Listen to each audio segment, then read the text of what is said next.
On December 7, 1978, in Denver, Colorado, Antonio Livitz came back home from work at 6 p.m. He felt something wasn't right. His 9-month-old daughter was alone on the back porch, swinging, and his 3-year-old was watching TV in the dark. Antonio went upstairs and found his wife, Madeline Ferre Livitz, 33 years old, lying in a pool of blood in their bedroom. Madeline used to work for a kids' nature magazine named Ranger Rick and traveled a lot for her job. She also wrote a science book for children. The family had recently moved to Denver, where Antonio found a job at an architectural office. At the crime scene, it was discovered that Madeline had been stabbed several times, and there were other details of the case being withheld. But law enforcement confirmed that there were sexual elements in addition to the stabbing. There was no sign of forced entry, so it is believed that her attacker had knocked on the door, then forced their way into the home and made her go to the bedroom. There, the assailant stabbed her. The 2 children were not harmed in the attack. Authorities had no leads and said that at the time that Madeline had been killed, authorities had been hampered by several unsolved murders, and resources had been stretched thin. They did state that Madeline's murder was unrelated to all their other cases. Several samples of forensic evidence were taken and stored, but as it was 1978, there was not much they could do with DNA evidence. 2 years later, on Sunday, August 10, 1980, Denver police responded to a call on the 500 responding officers discovered 53-year-old Dolores Barajas, who suffered multiple stab wounds. Dolores died at the scene before medical help arrived. Dolores had been walking on her way to work at the Fairmont Hotel. She had recently moved to Denver for the summer to visit family. Originally from El Paso, Texas, that day was supposed to be her last shift of work before moving back to Texas. She was a mother, a grandmother, and very much loved by her family. The senseless attack had left law enforcement baffled, and for many years there had been no connection to Madeline's murder case. Later that year, another woman was found on December 24, 1980. She could not be identified at the time, but was later identified as 27-year-old Gwendolyn Harris. Money was still on her body, eliminating robbery as motive. Gwen had last been seen at the Apollo Club Lounge on December 20th, 4 days before her body had been found. Again, little headway was made in solving her murder. Forensic evidence was collected and stored, and because it had been so different from Madeline and Dolores's murder, the 3 cases were not connected. Then, on January 24, 1981, a teenager named Antoinette Parks was found dead in a field next to 64th Avenue and Broadway in Denver. Annette was stabbed 23 times. She had been a 17-year-old high school student. She loved children and hoped to work with kids someday.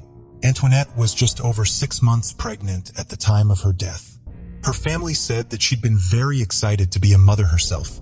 After exhausting all leads and evidence from these cases, all 4 cases would go cold. The circumstances of the cases had all been different. Madeline had been murdered in her home when a man presumably walked up to her door, barged in during broad daylight and attacked her while her children were also in the home. Dolores had been attacked in the street in the early morning hours. Gwen had been abducted on her way home in the very early morning hours, was abducted on her way home from school and dumped in a field. In 2004, Denver police started a dedicated cold case crime unit. They began to look at the cases of all 4 women. In 2013, they got their first connection. DNA evidence collected Dolores and Madeline to the same killer. 2 years later, in 2015, authorities could also connect Harris to that killer. And finally, in 2018, Parks was added to the list of victims of the same assailant.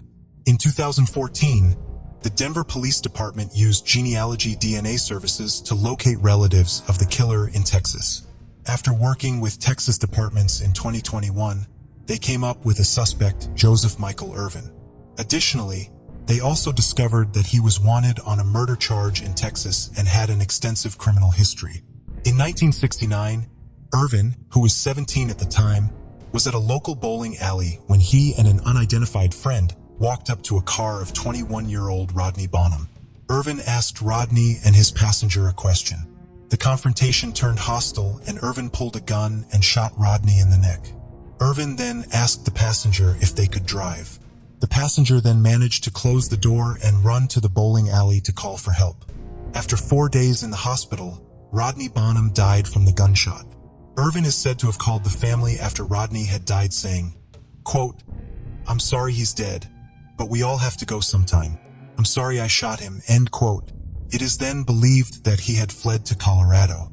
According to criminal records in Colorado, he had been arrested in 1970 for a slew of he was acquitted by reason of insanity and was sent to a mental hospital in Pueblo, Colorado, but was released on a conditional bail in 1977.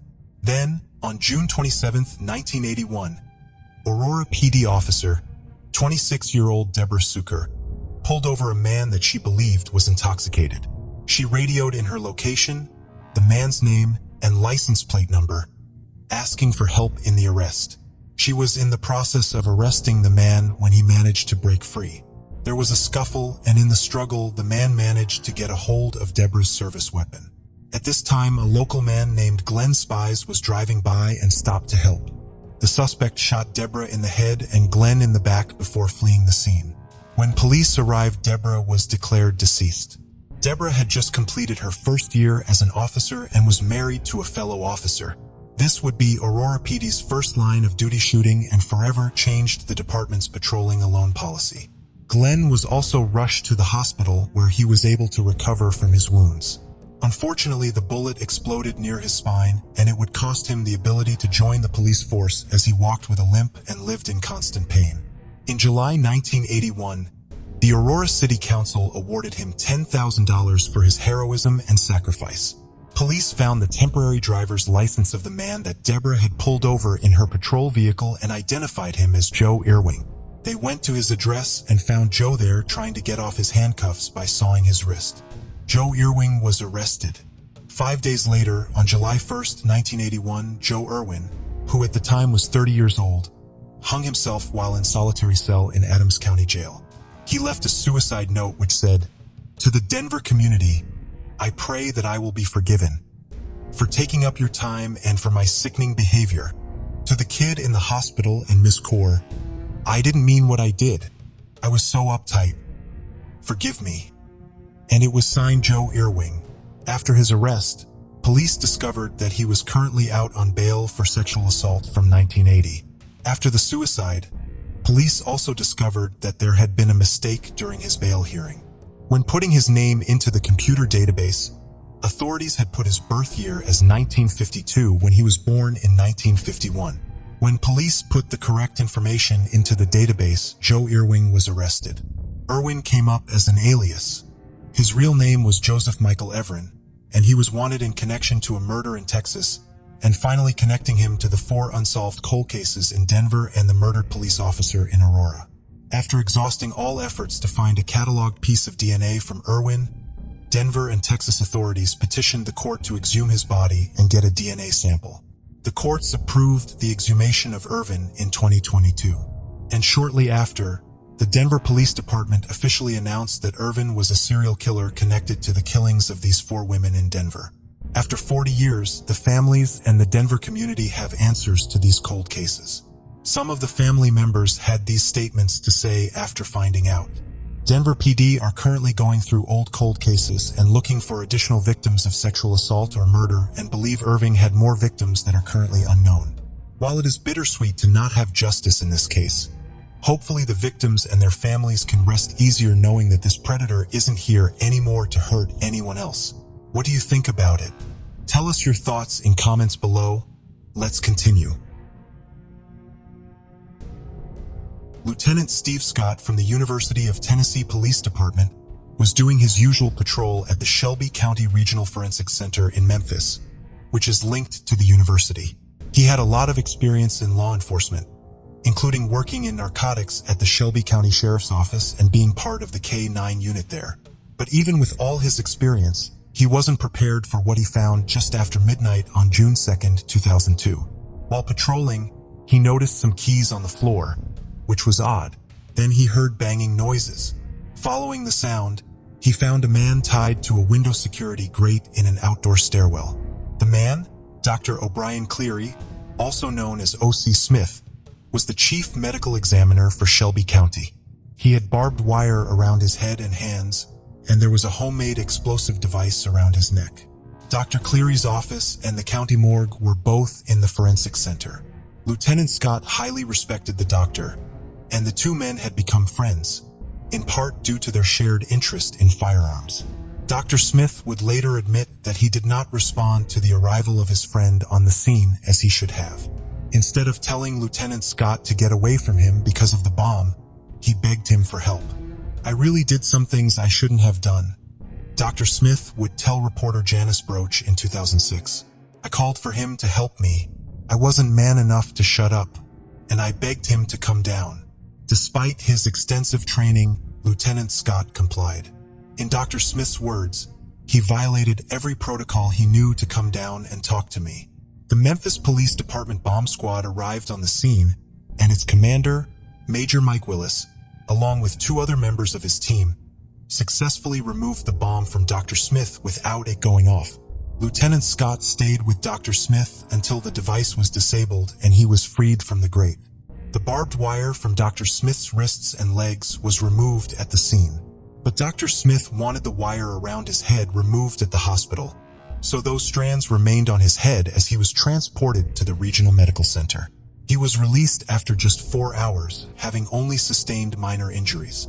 According to Dr. Smith, he had been attacked around 10 p.m. on June 1st as he was leaving his office. He saw a man, whom he described as being Caucasian with a fleshy face, approximately 6 feet tall and weighing roughly 200 pounds, out of the corner of his eye. He then felt 2 splashes of liquid, which would later be determined to be lye, hitting his face and burning him. The attacker then punched Dr. Smith in the stomach. The assailant led Dr. Smith down to the flight of stairs. Dr. Smith stumbled and fell and was dragged down the remaining steps, face down. The assailant then sat on the small of Dr. Smith's back and leaned forward to wrap Dr. Smith's legs with strands of barbed wire.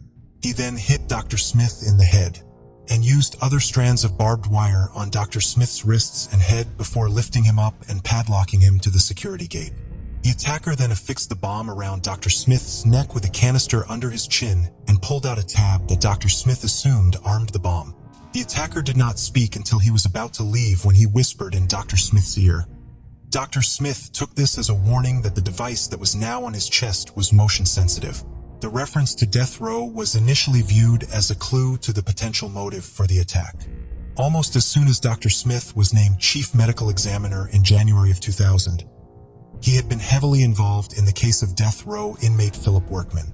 Workman's case will have its own video next week because it is too involved to quickly summarize here. For the purpose of this video, however, it is important to understand that this case was highly controversial and highly publicized. Dr. Smith had performed the autopsy of the victim in the case, Memphis Police Lieutenant Ronald Oliver, in 1981. By the time Dr. Smith became Chief Medical Examiner, there were serious concerns over whether or not Philip Workman had actually fired the shot that killed Lieutenant Oliver. Workman's trial and appeals lawyers had requested any images from the autopsy on 3 different occasions but were never provided with any. Workman's lawyers happened to notice a reference Dr. Smith made to x-rays taken during the autopsy in a letter he had written in reference to a clemency hearing for Workman set for March 8, 2000. They requested and were finally given access to the x-rays on March 2, 2000. They began the process of fighting for a new trial for Workman based on this new evidence. Dr. Smith claimed that he had not been aware that his office still had the x-rays until recently. Workman's lawyers argued that the x-rays were deliberately withheld. On March 30, 2001, Workman was granted a last-minute stay of execution so that his case could be reviewed by the appellate court. Shortly thereafter, in April of 2001, 3 strange and threatening letters were delivered to 3 different individuals: District Attorney General Bill Gibbons, reporter Lawrence Boozer from the Commercial Appeal, and Robert Hutton, one of Workman's attorneys. Hutton had received his letter 3 days after appearing on a Memphis radio show, during which he discussed his concerns about Dr. Smith. All the letters contained strange religious language, accusing Dr. Smith of being dishonest and trying to murder Workman. Smith must be returned to hell, for no purgatory can cleanse a soulless demon inhabiting a body made by the evil one, according to one of the letters. According to the letter writer, the evil one is in the body of O.C. Smith.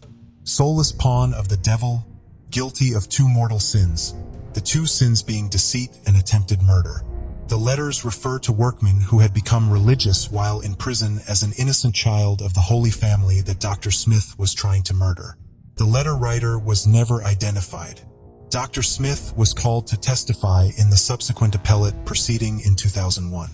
In his testimony, he rejected the testimony given by other expert witnesses and declared that Philip Workman's gun, and only Philip Workman's gun, could have been used in the crime.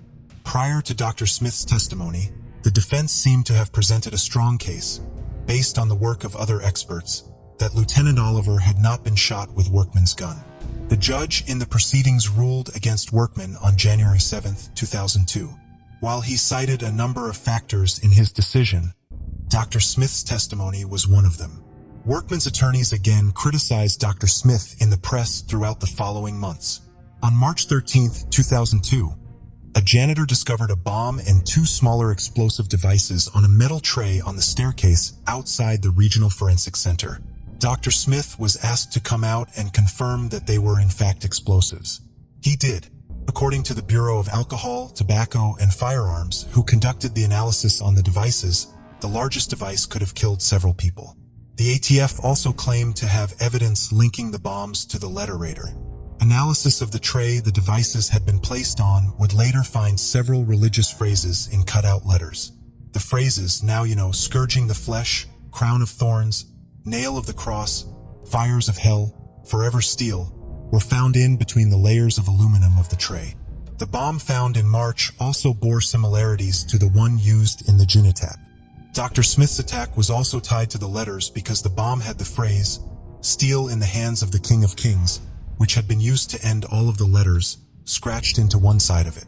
The other side had the letters JMJ, which may stand for Jesus, Mary, and Joseph, etched into it.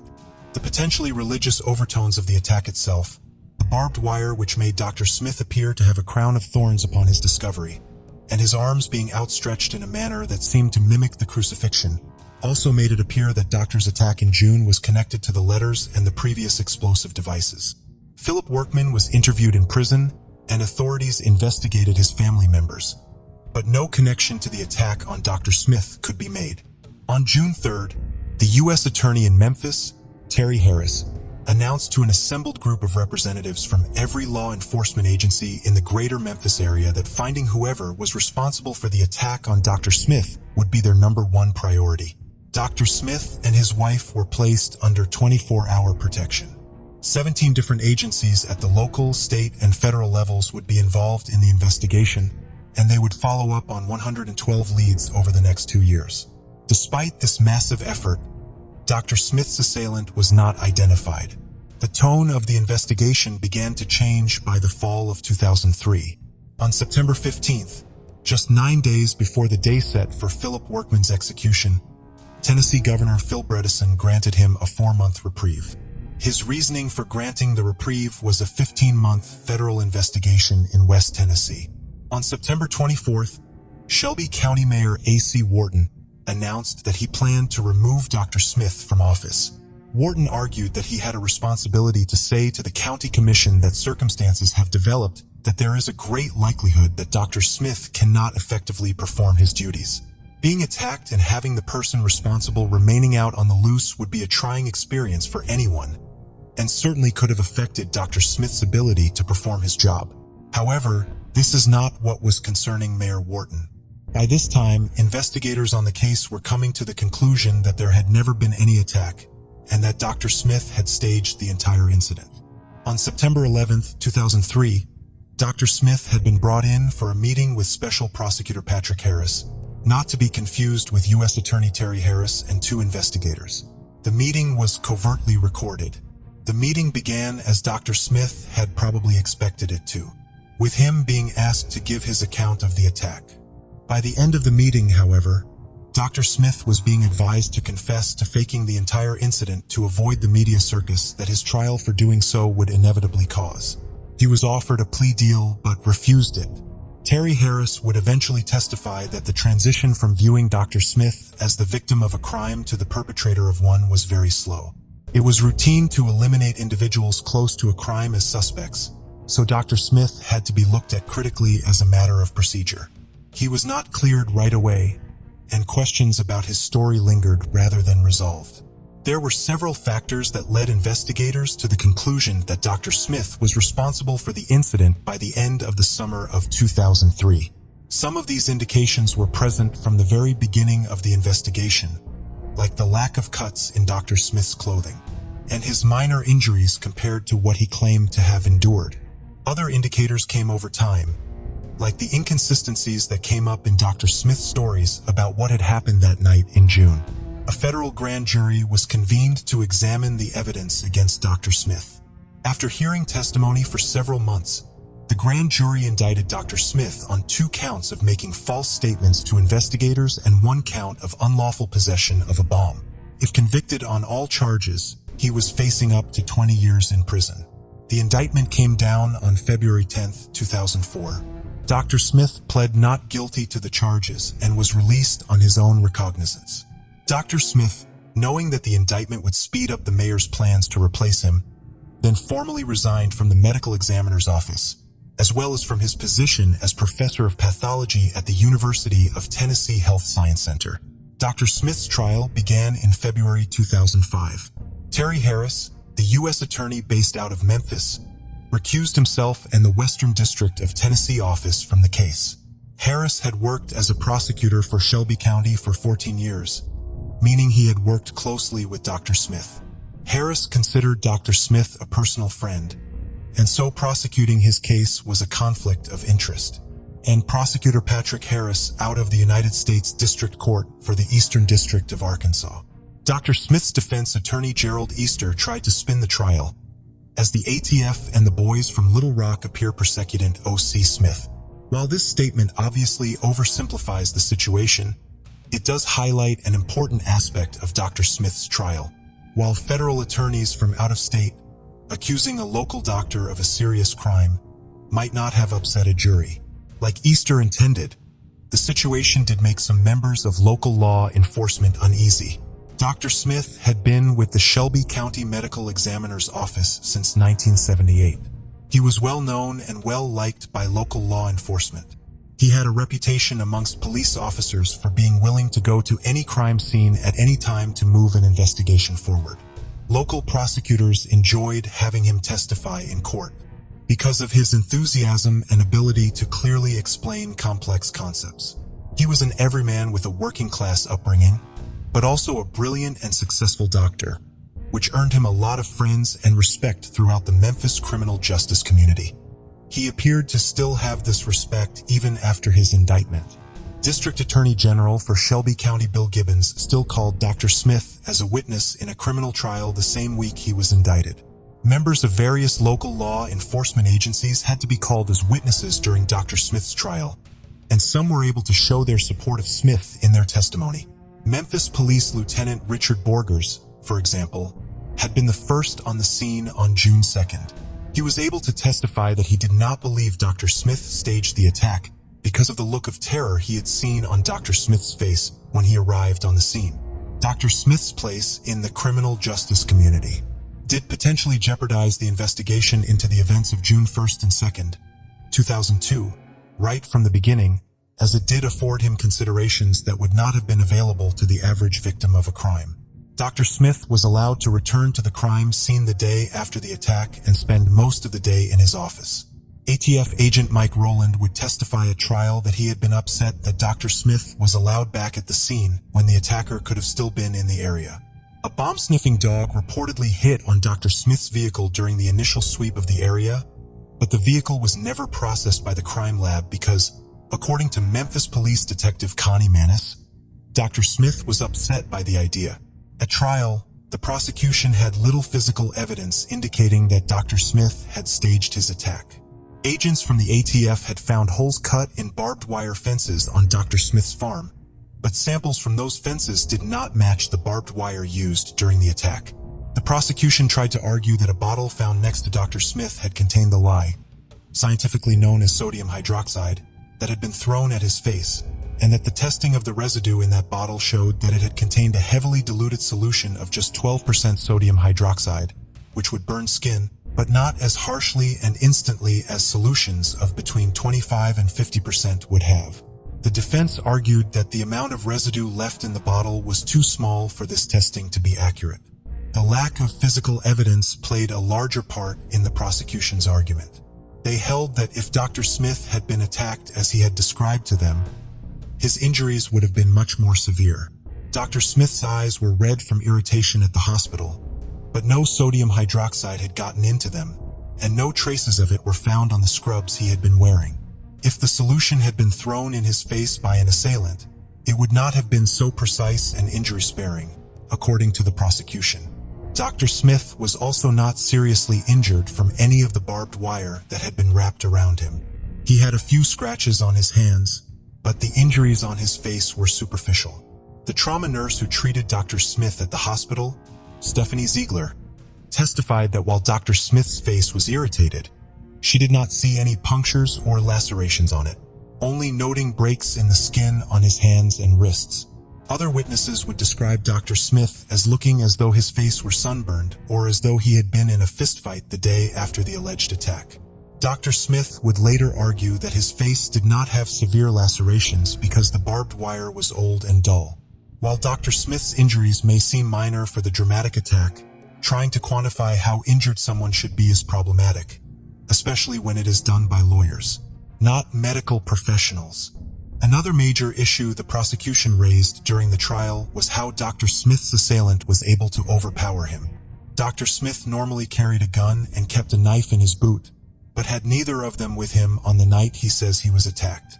While Dr. Smith was 49 in June 2002, he had been a medical officer in the Navy Reserves for the previous 25 years and had excellent physical fitness and self-defense reports. Bud Cummins raised the issue of why such a skilled individual would fail to put up a fight when being attacked. William Lee Hickey, who was the recipient of 3 Purple Hearts and the Navy Cross, testified that Dr. Smith was one of the finest doctors he had ever worked with while in the service. When asked on the stand why he thought Dr. Smith took such a passive approach when he was attacked, Hickey argued that part of dealing with a surprise attack involves staying calm and assessing the situation. Since Dr. Smith claimed he could not see after the lie hit his face, he would not have been able to see if his attacker was armed or not, so the passive approach may have been appropriate. The prosecution mainly took issue with the fact that Dr. Smith did not fight back after he was lying on the ground. According to Dr. Smith's early accounts of his attack, his assailant had sat on the small of his back and tied his feet with the barbed wire first. In this scenario, Dr. Smith's hands would have been free, giving him the ability to fight back. If he had pushed himself up, his assailant would have fallen to the ground, and he would have had the upper hand in either fighting him off or running away. This moment in Dr. Smith's account caused other problems for him as well. It is one of the main inconsistencies that helped turn suspicion towards him in the first place. In his initial statements to authorities, Dr. Smith provided detailed accounts of his attacker tying his feet before tying his wrists. In the September 2003 interview, he said that his wrists had been tied first. Dr. Smith had also initially given a detailed description of the assailant, but later said that he did not get a good look at him. All of these details show that Dr. Smith may have staged the attack, but they do not explain why he would have done so. To explain their proposed motive, prosecutors hired famed forensic psychiatrist Dr. Park Dietz. Dr. Smith's lawyers would not allow him to be examined by Dr. Dietz. As such, Dr. Dietz had to limit his testimony to simply explaining the different types of disorders that would lead an individual to stage an attack on themselves. He talked at length about factitious disorder, in which an individual makes themselves appear ill in order to get attention. Prosecutors believed was an example of fictitious victimization, and that he had made it appear as though he had been attacked to garner sympathy from the public. The prosecution alleged that Dr. Smith's decision to stage the attack on himself in June 2002 was a bid to improve public perception of him. Faced with increasing criticism over his testimony in the Philip Workman case, a case which he had allegedly been obsessed with, Dr. Smith wanted to garner public sympathy. Being attacked by someone who opposed Workman being executed would have had the added benefit of making those who opposed Dr. Smith and his opinion of the case look unbalanced. While this theory sounds insane, it would technically be possible. ATF agent Michael Rowland testified that he had gone to the crime scene and had been able to attach himself to the security grate in the position Dr. Smith had been discovered in twice. So staging the attack would have been physically possible. The prosecution also presented details about Dr. Smith's personality and relationships that supported their theory. Dr. Smith had a reputation for not taking kindly to criticism or being questioned, and when he was named chief medical examiner, he had made a number of administrative changes that were not popular with the rest of the office. As the public criticism of Dr. Smith increased in regards to the Philip Workman case, the morale in the office decreased. Dr. Smith's lawyers even tried to argue that the theory that Dr. Smith staged the attack had originated in the medical examiner's office, suggested by disgruntled employees who resented Dr. Smith's new procedures. Autopsy technician Rhonda Job did testify that she and others in the office had been upset by some of the changes Dr. Smith had made, and admitted that she and some of our coworkers had discussed the possibility that Dr. Smith's attack was a hoax. However, she also said that Dr. Smith was brilliant, and burst into tears on the stand as she described how she loved and missed working with him. Dr. Stephen Symes, who had a very public falling out with Dr. Smith when he left the Regional Forensic Center, testified at the trial that while he had concerns about how the center was run under Dr. Smith, he still considered Dr. Smith to be the greatest he had ever worked with. While Dr. Smith's actions may not have always been appreciated, he was respected in his office.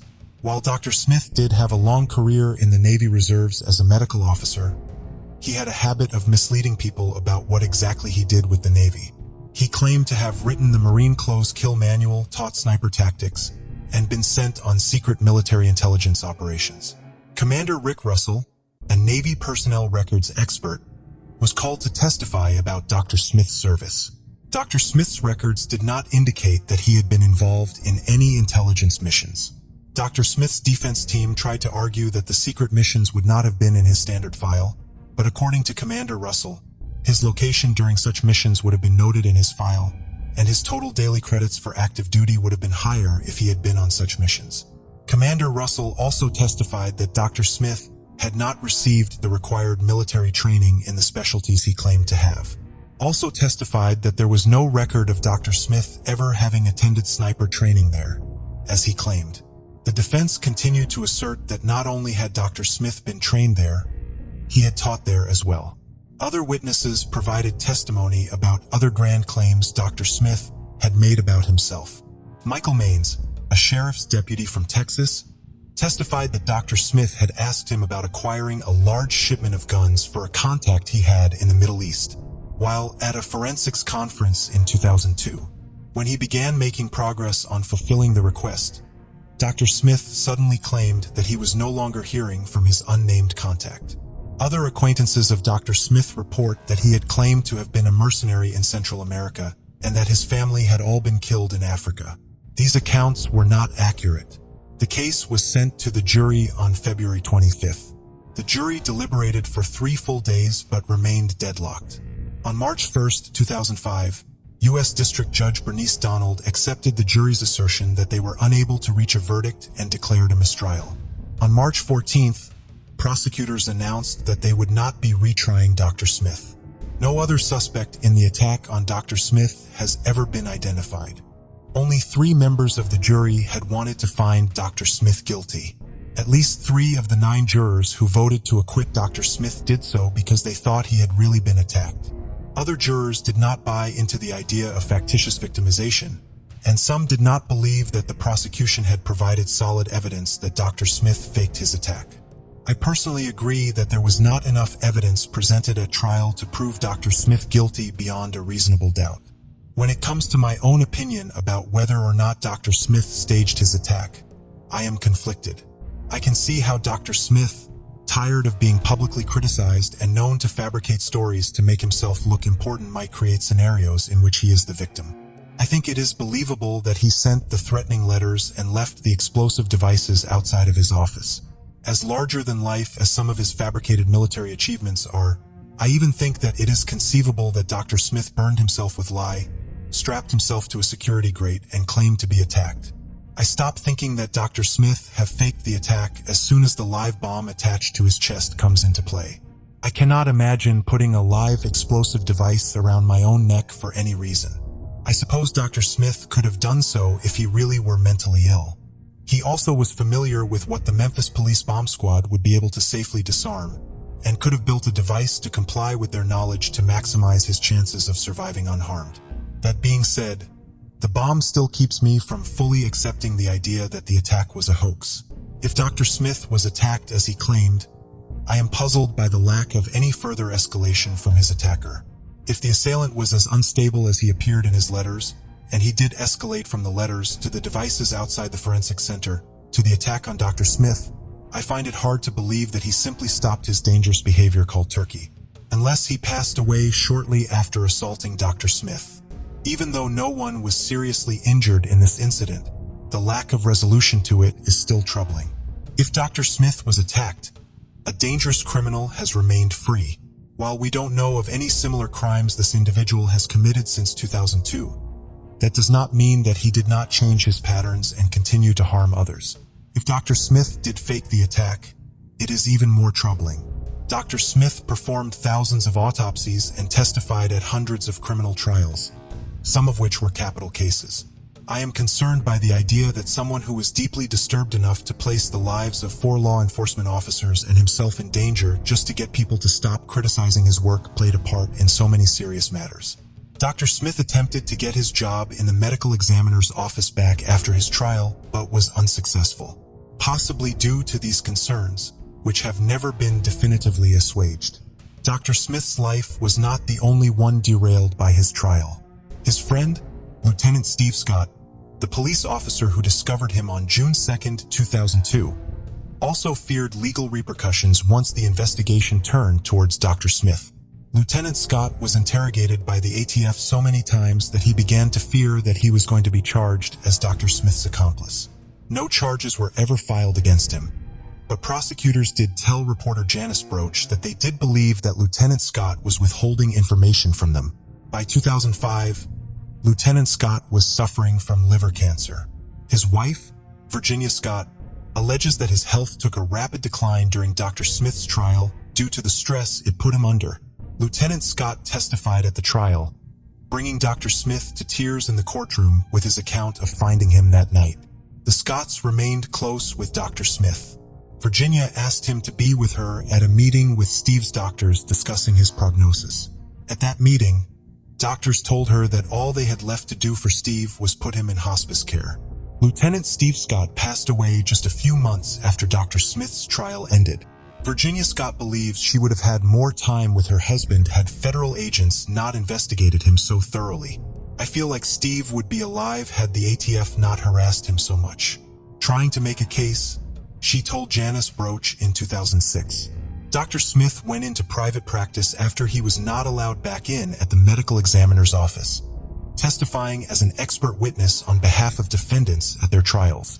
In 2006, he announced that he had plans to write a book about his attack and the ensuing trial that would provide additional information about the case. He was looking for a publisher at the time. He does not appear to have ever found one, as the book was never published. Dr. Smith passed away on July 9, 2019, at the age of 66. What do you think about it? Tell us your thoughts in comments below. Let's continue. It was on November 14, 1971 when best friends, 15-year-old Maria Johnson and 15-year-old Debbie Ackerman set out for a surfing trip headed out for Galveston, Texas. Galveston is known for its beautiful beaches, year-round sunny weather, and some of the best surfing in the United States. The two teens weren't nearly inseparable. Debbie was outgoing, bubbly, and remembered as always laughing. Maria was more shy. Lots of people knew her to be quiet, but close friends knew her true and chatty nature. The two were just starting out in life and were full of hope and promise, excellent students who both loved the outdoors, especially surfing. Debbie was a champion water skier. Born and raised in Galveston, she was a natural at water sports and took to it easily. Maria had recently moved to the island, and the two had met at Ball High School, and the two quickly became best friends. The families of Maria and Debbie were also well acquainted with each other.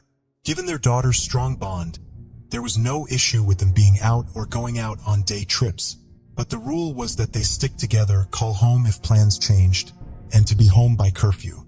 That day, the girls planned to visit Houston, Texas, which is around 55 miles from Galveston or about an hour's drive. As the girls were both 15, they didn't have cars yet and planned to hitchhike.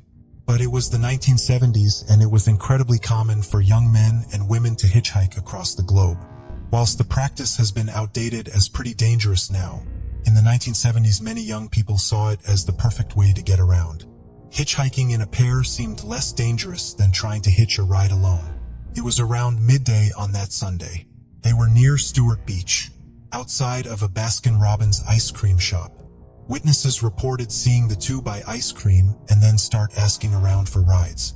A man in a white van pulled up to the curb and asked the girls where they were going. The two replied that they needed to get to Houston, and coincidentally, Houston was on his route. The two giggled as they got into their ride, not knowing it would be the last time they would ever be seen alive. Debbie and Maria's parents began to worry when they didn't receive a call from their daughters. Before the time of cell phones, the parents had no way of knowing if the girls had made it safely to Houston. The next morning, the worried parents called the Houston Police Department to report their daughters missing. Thankfully, the report was taken seriously, and they were not dubbed as runaways as many teens were during this time. The Galveston Police and Houston Police collaborated to coordinate a statewide search for the two girls. 2 days later, on November 17, 1971, the search for the two girls ended in heartbreak. A fisherman found the body of Maria first in Turner's Bayou in Texas City, roughly 18 miles from Galveston. Law enforcement then found Debbie's body 100 yards away. Both girls had their hands bound, had their clothes from their waist down removed, sexually assaulted, and shot twice to the back of the skull. Their bodies were then dumped in the waters below. The crime rocked Galveston, the state of Texas, and the nation, who would be so callous towards such young girls who were only trying to get to Houston. Despite the enormous media outcry, there were few leads and the case quickly went cold. The families of Debbie and Maria made multiple appeals for the guilty party to come forward, but those appeals fell on deaf ears. But the murder of these two young girls was not going to be the end for Texas law enforcement. There were going to be many more murders, all of similar circumstances to plague Texas. This would only be the beginning, and a week after Debbie Maria's bodies were discovered, the body of 14-year-old Colette Anais Wilson was found near the Attucks Reservoir. Colette had been missing since June 17th and had been abducted from Elvin, Texas, after band practice. She had also been shot execution-style to the back of the skull. After the discovery of Colette, another body was found nearby. This would be 19-year-old Glory Ann Gonzalez. She had disappeared from near her apartment on October 28th. Her cause of death was blunt force trauma to the skull. Then in January 1972, two boys found the bodies of 13-year-old Sharon Lynn Shaw and Rhonda Renee Johnson in Clear Lake, Galveston. The remains had been scaled till by the time they were discovered. The girls had been missing since August 4, 1971. They'd been abducted while at the beach in Harris County. In addition to these murders, there were 5 others, bringing the total to 11, all in a 12-month period, all with similar circumstances. Over the years, that number would grow to nearly 30 in the area, all unsolved cold cases. Debbie and Maria's case would be reopened in 1998 when convicted killer Edward Harold Bell sent letters to prosecutors in the area, confessing to the murders of Debbie Ackerman and Maria Johnson in 1971, along with 9 others. The letter started off with, "Dear Sir, I have decided to tell you I was brainwashed into killing Debbie Ackerman and Maria Johnson in November 1971, and went on to say, quote, if you could get me immunity from prosecution of any kind, could lay a lot of stuff on you and I will."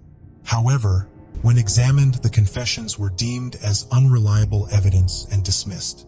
Bell was interviewed, but he asked for immunity in exchange for testimony and refused to cooperate.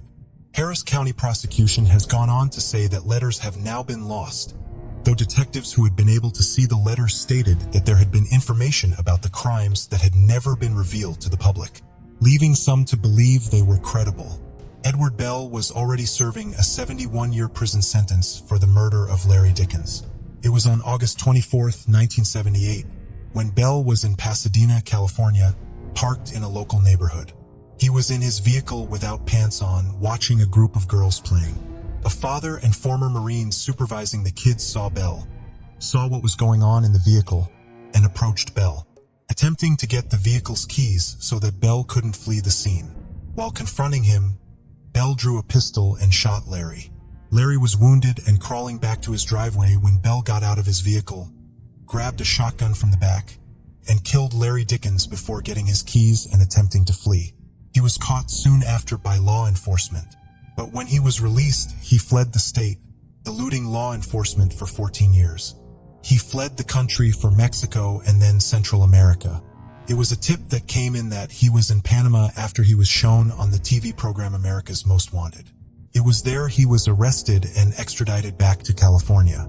Edward Bell was born in southern Texas in 1939, primarily living in the Houston area. He'd went to university to become a teacher, but it doesn't appear that he ever was. He was first arrested in 1966 for exposing himself to minors. He escaped jail by asking the judge for leniency and opted for psychiatric treatment, which he received. After treatment, he was arrested again in 1969 for the same crime. Again, jail was avoided in favor of psychiatric treatment. His first wife divorced him and also cut ties with his 3 children, citing him as a danger to herself and their kids. While in treatment, it was discovered that he was romancing patients there, and he ended up marrying a 17-year-old he met while in treatment. He was 31 at that time. After his release, he moved to Galveston with his new wife and became involved in a local surfing business. It was an area that Maria Johnson and Debbie Ackerman had been known to frequent, along with several other of these cold case victims. In 1974, he was arrested again, this time for violently sexually assaulting a patient that he'd met at a mental hospital he'd previously been at. The charges were dropped in that case as well, and he was never formally charged. He was arrested several times throughout his time in Texas, but each time he would always elude being formally charged. He eventually left Texas and moved to California. That was when the Larry Dickens murder occurred. So, an extensive criminal history of inappropriate behavior towards minors, sexual assault, violence, and abduction. He would brag to his friends that he could talk himself out of anything. But for such an extensive criminal history, it's shocking that he was still allowed to walk free for as long as he did. And whilst Edward Bell somewhat claimed responsibilities for the murders, he would later recant his confessions, making this case all the more confusing. Bell told the Daily Mail that his father had brainwashed him as a child to be a flasher and to sexually assault and kill girls. In his original letter, he confessed to murdering Debbie and Maria, along with Sharon Shaw, Rhonda Renee Johnson, Colette Anais Wilson, Gloria and Gonzalez, Georgia Gear, Brooks Bracewell, Nina Lynn Kluge, and Kimberly Ray Pitchford, who had been a 16-year-old murdered in 1973, and hadn't been believed to be connected to the other murders. He also confessed to an unnamed victim that has yet to be identified. He referred to them in his letters as the 11 that went to heaven. Bell then went on to take several interviews with local newspapers in 2017, quote, and did not kill Debbie Ackerman and Maria Johnson. He explained that he had confessed to the murders because he was suicidal at the time and wanted the state to sentence him to the death penalty. He also blamed his depression on a network of government spies that were conspiring against him. Throughout his various prison interviews, Bell mentions the supposed program that he was put through and the brainwashing he endured. In his letters, he confessed to callously taking the lives of Debbie Maria and countless other women, but he also notes that he was brainwashed to do so. One of the journalists who interviewed him believes that he suffers from some sort of severe psychiatric disorder. She described his behavior as erratic, paranoid, and full of grand conspiracies about the government. He never took full responsibility for the murders he committed. Instead, he said that he was forced to buy the program. And despite concerns that he was making everything up, the details about the crimes themselves were clear and matched police reports that were never made public. In addition to the confessions and that he lived in the area of the abductions, he also owned a white van. We know about the van because he was arrested while driving it in January 1972 for exposing himself to minors. This van matched the description of the vans that Debbie and Maria had last been seen getting into. At this point in time, It's unclear because it hasn't been made public if there's DNA evidence to compare. And it's also unclear if Texas law enforcement is continuing to look into Edward Bell as a suspect. It doesn't mean they aren't, it just means it isn't publicly available. There's also no solid evidence that we know of tying him to any of the murders at this point in time. All of the current evidence is circumstantial. Though records show, even when he was in Panama, wherever Edward Bell lived, teenage girls were abducted and murdered. A string of cases seem to follow him in all of the places he has ever been known to reside in. Unfortunately, Edward Bell passed away in 2019 at the age of 80 before investigators could verify his accounts further. Maria's sister told local media that she had no words for Edward Harold Bell, but was happy that he, quote, no longer walks this earth and will never be paroled. What are your thoughts about this case? Let us know in the comments section down below. Sophie Sergi was a student at the University of Alaska at Fairbanks, where she was majoring in marine biology. In December 1992, Sophie underwent extensive orthodontic procedures and took the following semester off of school. Sophie was attending the university on a full academic scholarship, but needed to work to pay for the orthodontic work as well as have time to recover from the procedures. Sophie therefore spent early 1993 in her hometown of Pitkas Point, Alaska, living with her mother and younger brother. After her initial recovery, Sophie worked 2 jobs and traveled back to Fairbanks when she needed her braces adjusted. In April of 1993, 20-year-old Sophie made one of those trips to Fairbanks. She took the opportunity to spend time with her friend Shirley Wadley and planned to spend the night in her dorm room on the 2nd floor, Bartlett Hall on the university's campus. Sophie and Shirley spent the evening of April 25th with Shirley's boyfriend hanging out and eating pizza. Shortly after midnight, Sophie left the dorm to go outside and smoke a cigarette. Witnesses would later report that she had smoked with a group of students just outside of the dorm building. At 1:30 a.m., Sophie had not come back to the dorm room. Shirley left her a note on the door saying that she and her boyfriend were going to sleep in a different room. When she came back to her dorm later that morning on April 26th, the note was still on the door and there was no sign that Sophie had slept in the room. Shirley called Sophie's orthodontist office and learned that she had not shown up for her appointment. Sophie's body was discovered by a janitor around 2 o'clock that afternoon. She was lying face down in a bathtub in the 2nd floor bathroom of Bartlett Hall. She had not been found earlier in the day by the students using the sinks and showers because the bathtub was in a private room, off of the main bathroom. Sophie had been stabbed, shot, and sexually assaulted. The medical examiner estimated that she had died in the very early hours of the 26th. Authorities interviewed everyone who lived in Bartlett Hall, but found very few leads. There was DNA found on Sophie's body, but no match to it was ever found in any police database over the years. A cold case unit from the Alaska State Police re-interviewed every resident from Bartlett Hall they could find in 2010, but still, no arrest was made in the case. Following the arrest of Joseph James DeAngelo, the alleged Golden State Killer who was identified through genetic genealogy, the Alaska State Police decided to try the same approach in Sophie's case. They uploaded the DNA from her crime scene into GEDmatch, an open-source DNA database, originally developed to help individuals research their family trees. On December 18, 2018, a forensic genealogist identified a woman who was a close relative of the contributor of the DNA. That woman was eventually found to be the aunt of 44-year-old Stephen Downs. Downs was already known to investigators.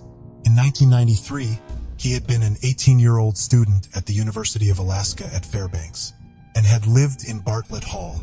His roommate, Nicholas Dazer, worked as a security guard and had helped secure Sophie's crime scene in 1993. When Dazer was re-interviewed by the Alaska State Police in 2010, he told them that Downs had kept an H&R .22 revolver in their dorm room. That weapon would shoot bullets consistent with the one found in Sophie, but the markings on the bullet were too general to match it to a specific weapon. According to a state when he was identified as a suspect in Sophie's murder, Downs was living in his hometown of Auburn, Maine. Since 2011, he had been working as a nurse, but he had a history of poor performance and inappropriate behavior. He lost a nursing job in 2016 for a totality of substandard performance, according to his record with the Maine State Board of Nursing.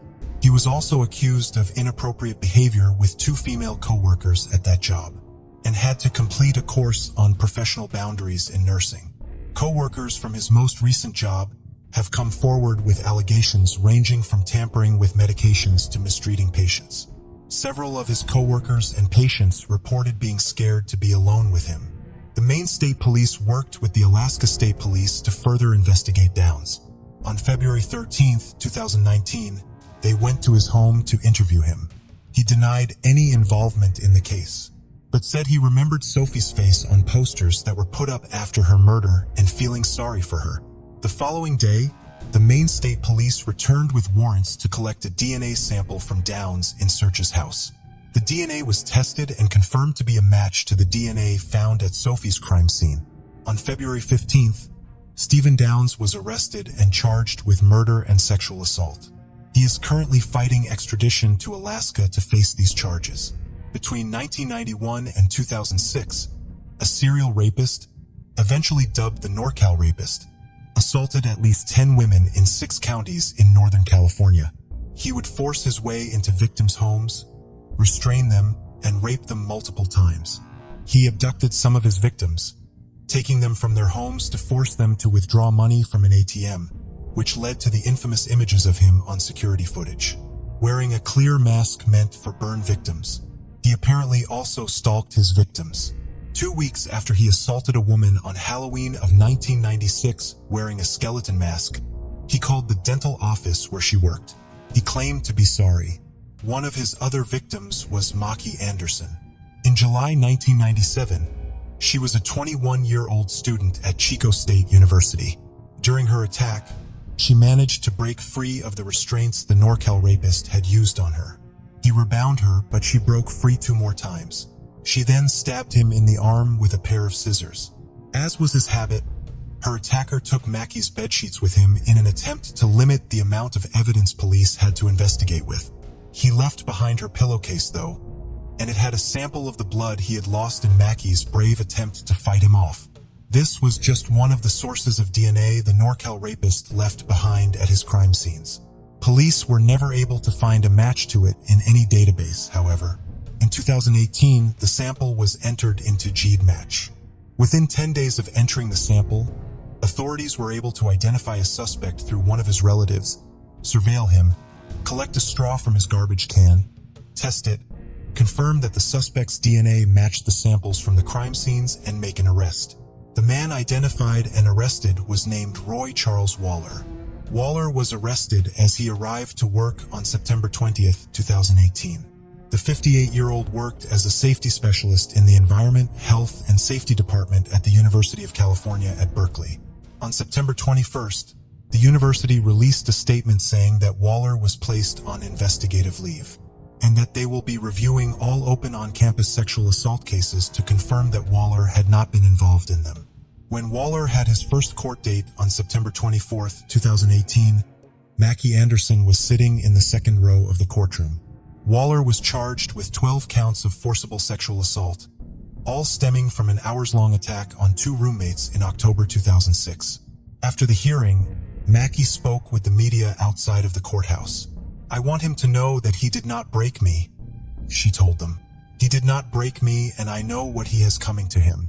He needs to be locked up until he learns what it is to be human. The original dozen charges, while our faces, could put him in prison for the rest of his life. However, the original 12 charges were only in connection to the one attack in Sacramento County. On January 7, 2019, he was also charged with 28 additional offenses, in connection with the crimes in 5 other California counties. He is next due to appear in court on March 8, 2019. On June 13, 1993, a woman called the property manager for her apartment in a building in the 3100 block of Pillsbury Avenue in Minneapolis, Minnesota, to complain that water was leaking into her apartment. The manager determined that the water was coming from a different unit in the building and let himself into it to investigate when there was no answer at the door. He found the water was coming from the shower, which had been left running. He also found a large amount of blood in the nude body of 35-year-old Jean Childs. She had been stabbed multiple times. Jean was a sex worker who brought her clients back to the apartment she was found in, which was rented by her boyfriend. He had been out of state at the time of her murder. Police collected several items from the scene that would eventually be tested for DNA, including a blue towel, a washcloth, a red t-shirt, a comforter, and a bloodstain in the sink. The unidentified DNA found at the scene was never matched to any sample in police DNA databases. In 2018, authorities uploaded the unknown DNA to a commercial DNA database and worked with a forensic genealogist to identify the contributor of the DNA. Police have not disclosed which database they used, but it does not appear to be GED Match, as the Hennepin County attorney described it as a genealogy company you see advertised on TV. The genealogist identified 2 individuals with the right amount of shared DNA to the relative found in the commercial database. In investigating the 2 individuals, police found that one of them had moved to the Minneapolis-St. Paul metro area in early 1991 and moved away 6 months after Jean's murder.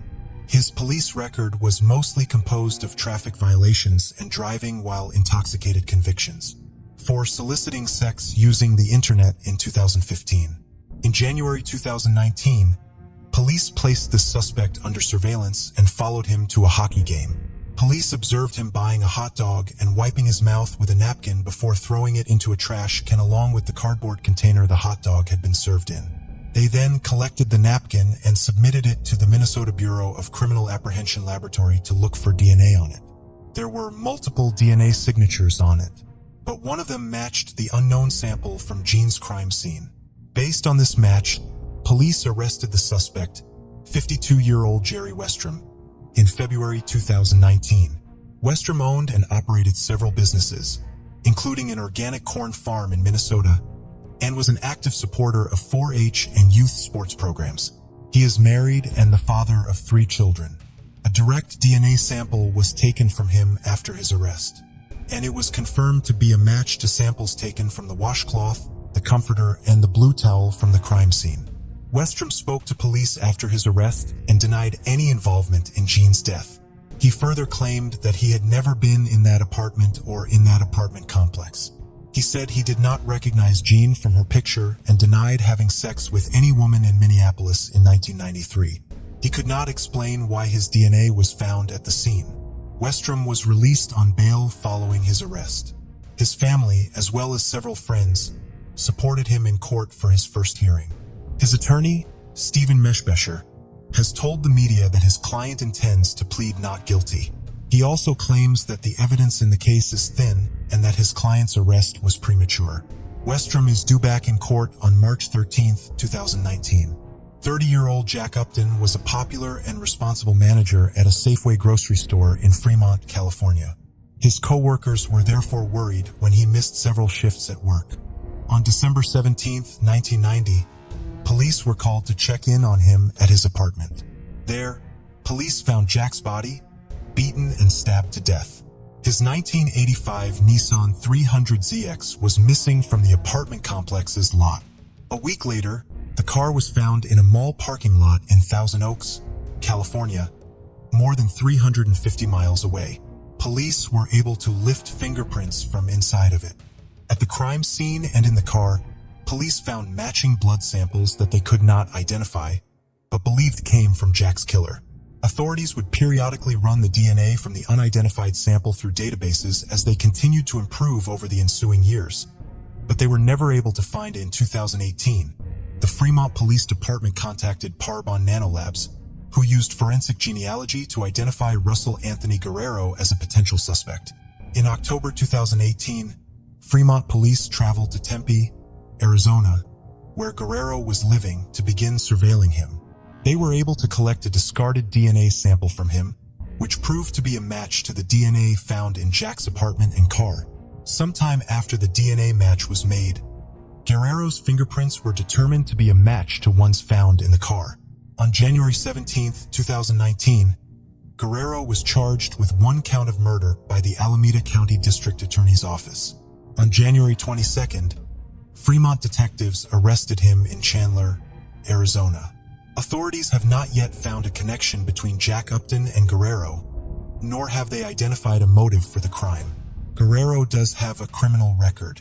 in several states. What are your thoughts about this case? Let us know in the comment section down below. Ezra Oyren and her husband, Oscar, were both of Turkish descent, but they and their families were based in London. Ezra and Oscar moved to Ireland for work around 2007, where they lived in Clondalkin, West Dublin. They had a son, Emin, there 2 years later, and Ezra took time away from work to take care of him. February 23, 2011 was less than a week before Ezra's 38th birthday. She was busy making preparations for her mother and mother-in-law to come for a visit from London the following day. At approximately 7:15 a.m., she told her husband that she would be running to a local shop to buy milk, but that she would be back in time for him to take the car to get to work. Ezra did not return. After a few hours, Oscar reported her missing. Ezra and Oscar's car was found at 11 o'clock that night, parked in a lot near the sea in Bray County, Wicklow. Her purse was locked in the trunk of the car and there was no sign of Ezra. Ezra's phone has never been recovered, but the last signal from it came on the far side of Bray Head, from where the car was found.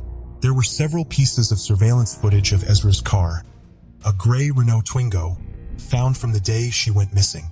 The car was first seen at a roundabout, for minutes away from Ezra's house, but not until 40 minutes after she had left her home.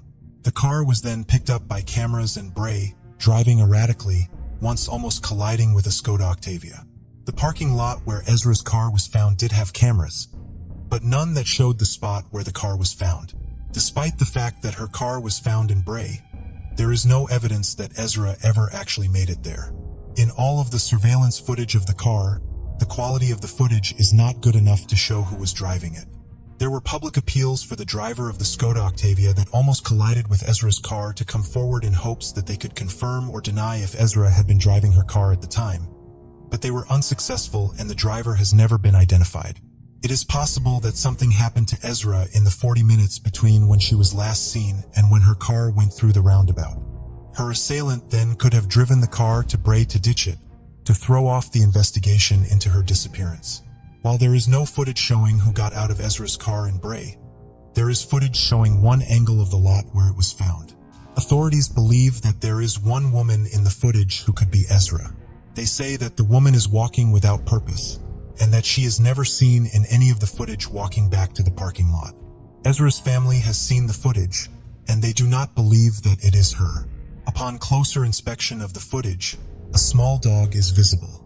Ezra's family believes that the woman is walking the dog, and she seems like she isn't moving with purpose because she is waiting for the dog as it runs around.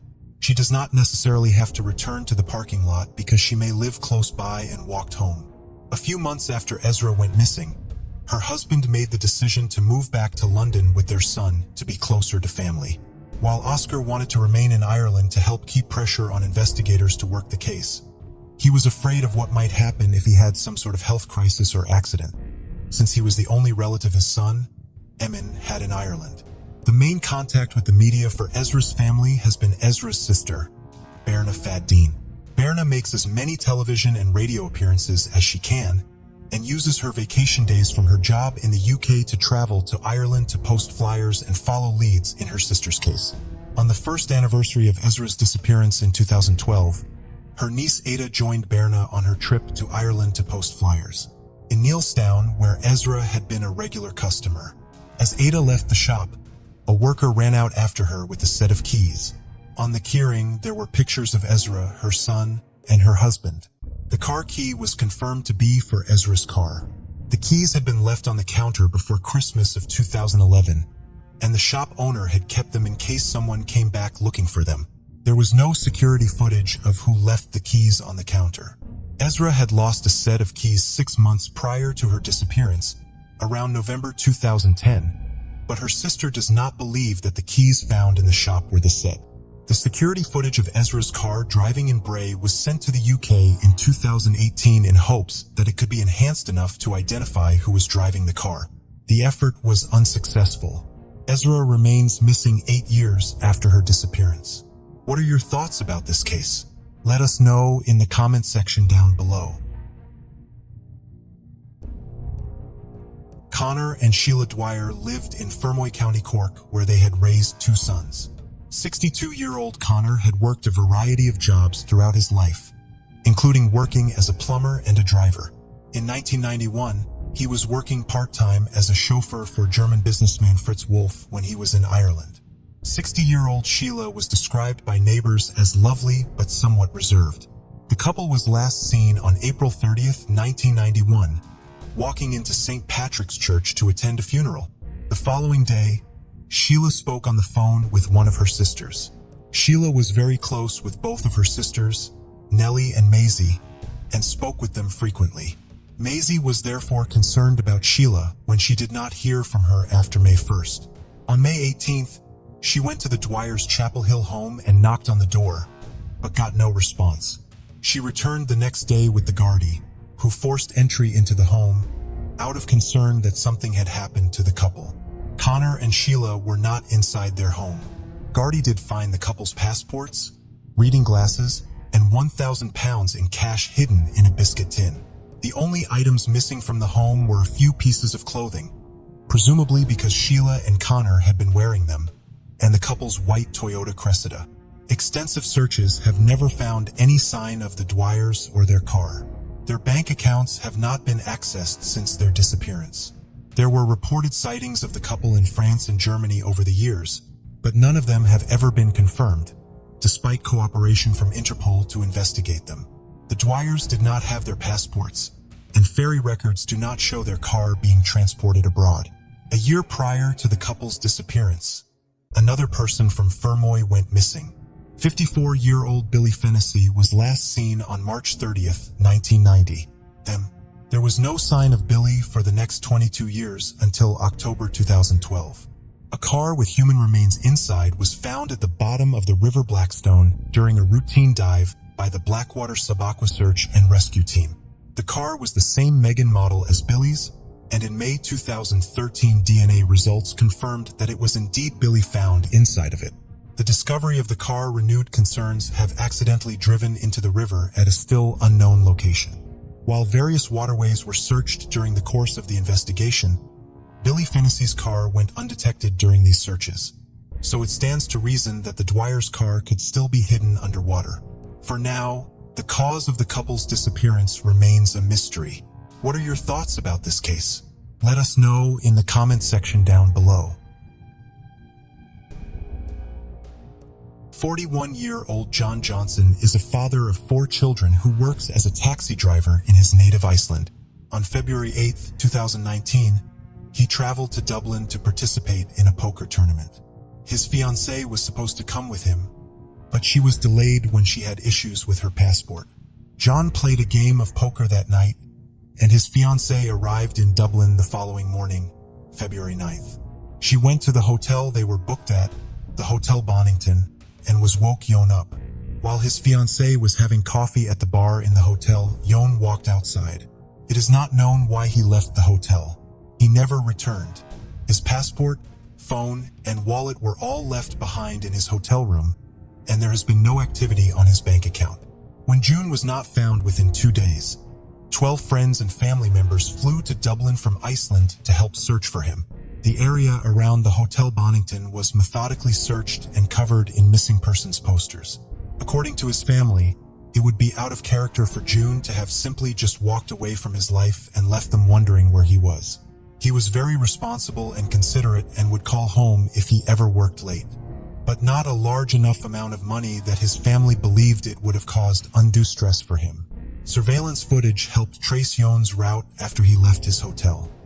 He left the hotel at 11:05 a.m. and was picked up on a camera at McGettigan's bar 2 minutes later. He is seen going on to Swords Road heading north. The last sighting of Jon was outside of Highfield Hospital, where he was seen heading north towards Collins Avenue.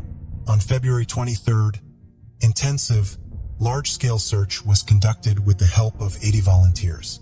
During a radio interview, one of Jon's brothers thanked the people of Dublin for their assistance in their search efforts, and also vowed that his family would not leave Dublin without Jon. Jon, so far, remains missing. What are your thoughts about this case? Let us know in the comment section down below. 36-year-old Sean Duffy lived in rural Minacross, Dunglow. He had a burly build and stood at 6 foot 4 inches tall and was described by one of his neighbors as a tank of a man. He used his imposing figure in some of his odd jobs as a bouncer. He made his living doing a variety of other things as well, including working as a driver and an undertaker. While he was known for being physically imposing, he was also notable for his sense of style, usually going out in a tweed jacket and tie. He was close to his large family, including his 2 brothers and 5 sisters. Sean spent the evening of January 28, 2005, out at the Strand Bar with his brother Kevin of January 29th. Later that day, Kevin went to see Sean and was surprised to find the front door of Sean's small bungalow unlocked. When he went inside, he found Sean's body lying face down on the couch. He had been stabbed, beaten, and had an arrow from a crossbow sticking out of his right arm. In the course of the investigation into Sean's death, over 1,400 lines of inquiry were pursued, and authorities interviewed over 700 witnesses. Sean's multiple jobs and varied hobbies, while they made him an interesting character, gave authorities lots of leads to follow up on. While Sean cared about his community and took time to help his elderly neighbors, his diverse interests also included things that could be construed as dangerous enough to become motives for his murder. His own mother has said that Sean had a lot of enemies, and there were concerns over his dealings with horse races and the buying and reselling of cars. At the time of his death, Sean also had an assault charge pending against him. It has been theorized that multiple assailants must have been involved in Sean's murder. Given his size and strength, he would be difficult for one person to physically overpower. The use of multiple weapons also supports this theory. Following the 14th anniversary of Sean's murder in 2019, the Gardaí appealed to the public for information with Detective Inspector Pat O'Donnell, reminding the community that it is never too late to come forward with information in the case. O'Donnell also announced that evidence from the case is being re-examined in hopes that the advances in technology since Sean's death will result in a DNA profile that will help move the case forward. What are your thoughts about this case? Let us know in the comment section down below. Rhonda Runningbird was born on November 22nd in Camrose, Alberta. Shortly thereafter, she and her mother moved back to the Siksika Nation to be with family. Shortly after she graduated high school, Rhonda met her first husband and had 2 children. A few years later, at a family party, she met Fred Legros, her aunt's husband. Not long after meeting, Rhonda and Fred left their spouses and moved in together, and Red Rhonda gave birth to their son in January 1994. On March 26, 1995, Fred, Rhonda, their 14-month-old son, and Fred's aunt went out on a hunting trip to Swan Lake, Alberta. Rhonda never came back from the trip. According to Logrel, his truck had gotten stuck in the mud, and he had stormed off into the woods with a shotgun in frustration. When he came back after dark, Rhonda had left the truck to go for help. When Logrel and his aunt finally found help 2 days later, Rhonda was reported missing. Although Fred did not wait to show authorities where the truck had gotten stuck, and therefore where to start their search for Rhonda. The Royal Canadian Mounted Police did search for Rhonda, but after a few days, the medical examiner told them that Rhonda could not have survived for that long out in the woods on her own, and the search was called off. When Rhonda's family arrived to search for her, they had the first of many disrespectful and frustrating interactions with the RCMP.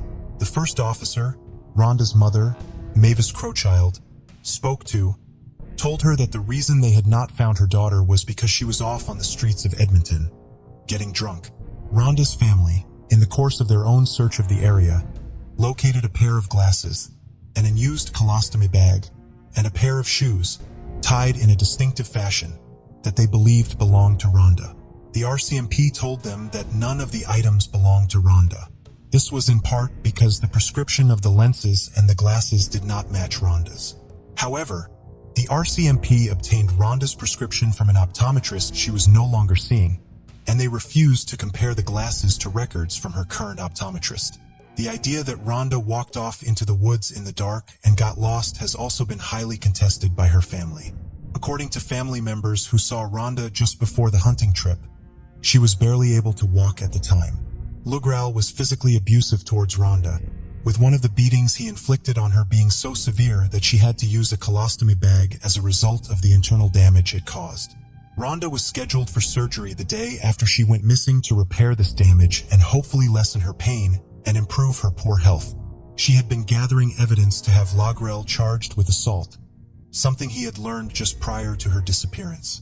Even if Rhonda had mustered the strength to go search for help, her family does not believe she would have gotten so lost in the woods that her body was never found. According to Mavis Crowchild, Rhonda had been trained since she was a child in how to make her way if she were lost. If Rhonda had been physically able to get out and walk for help, she surely would have been able to navigate back to the major road that was less than a mile from where the truck got stuck. The RCMP says that there is a person of interest in Rhonda's disappearance, but that person has since passed away, and that there is not enough evidence to determine if foul play was involved in Rhonda going missing. Fred Lagrell died in 2016. Rhonda's two oldest children were placed in Mavis Crowchild's custody 2 months after she went missing, and her son with Lagrell was eventually left with Lagrell's aunt. Neither Rhonda nor her remains have ever been located. What are your thoughts about this case? Let us know in the comments section down below.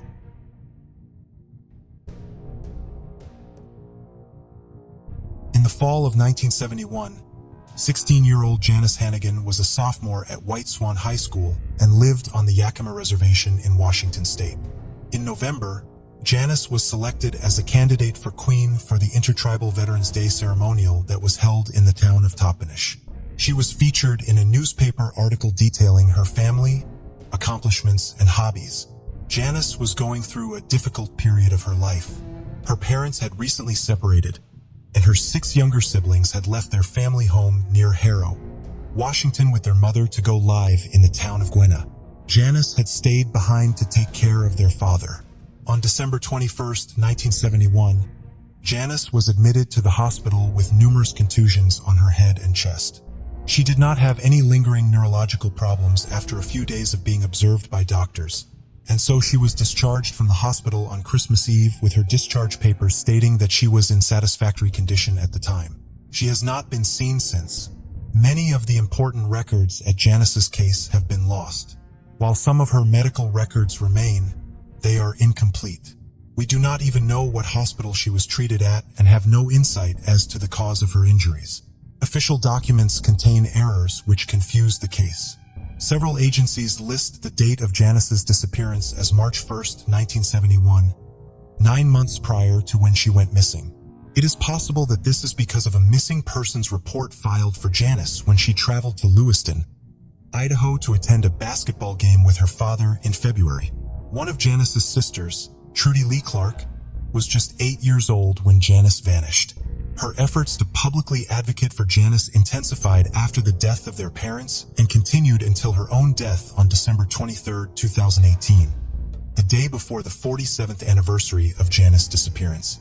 What are your thoughts about this case? Let us know in the comments section down below. Leona Kinsey was fiercely independent and took pride in how self-sufficient she could be. A member of the Puyallup tribe, she lived in rural La Grande, Oregon. She would hunt animals and gather berries and mushrooms to feed herself, and chopped the firewood she needed to stay warm. Leona worked 3 jobs: as a landscaper, a housekeeper at a motel, and as a custodian, to pay for anything she could not do or make herself. 1999, Leona left her home to go grocery shopping at a nearby Albertsons. On her way home, she was supposed to stop at her friend Nancy's house. On October 26th, Leona's daughter Carolyn, who was living in Lacey, Washington, received a panic phone message from Nancy. Leona had never made it to her house after her shopping trip, and she could not be found. Leona's boyfriend Lonnie told police that he had seen her around 430 on the 25th. Her friends also came forward, saying they had seen her at the same time, but at the local Walmart. On the morning of October 29th, Leona's light brown GMC Jimmy was found parked in the lot of the Albertsons she had been planning to go to on the 25th. The manager of the store did not believe that it had been there the night before. No clues were found inside of the vehicle. Leona's purse, pager, and cigarettes had all been left behind. Food had been left out to rot in her home.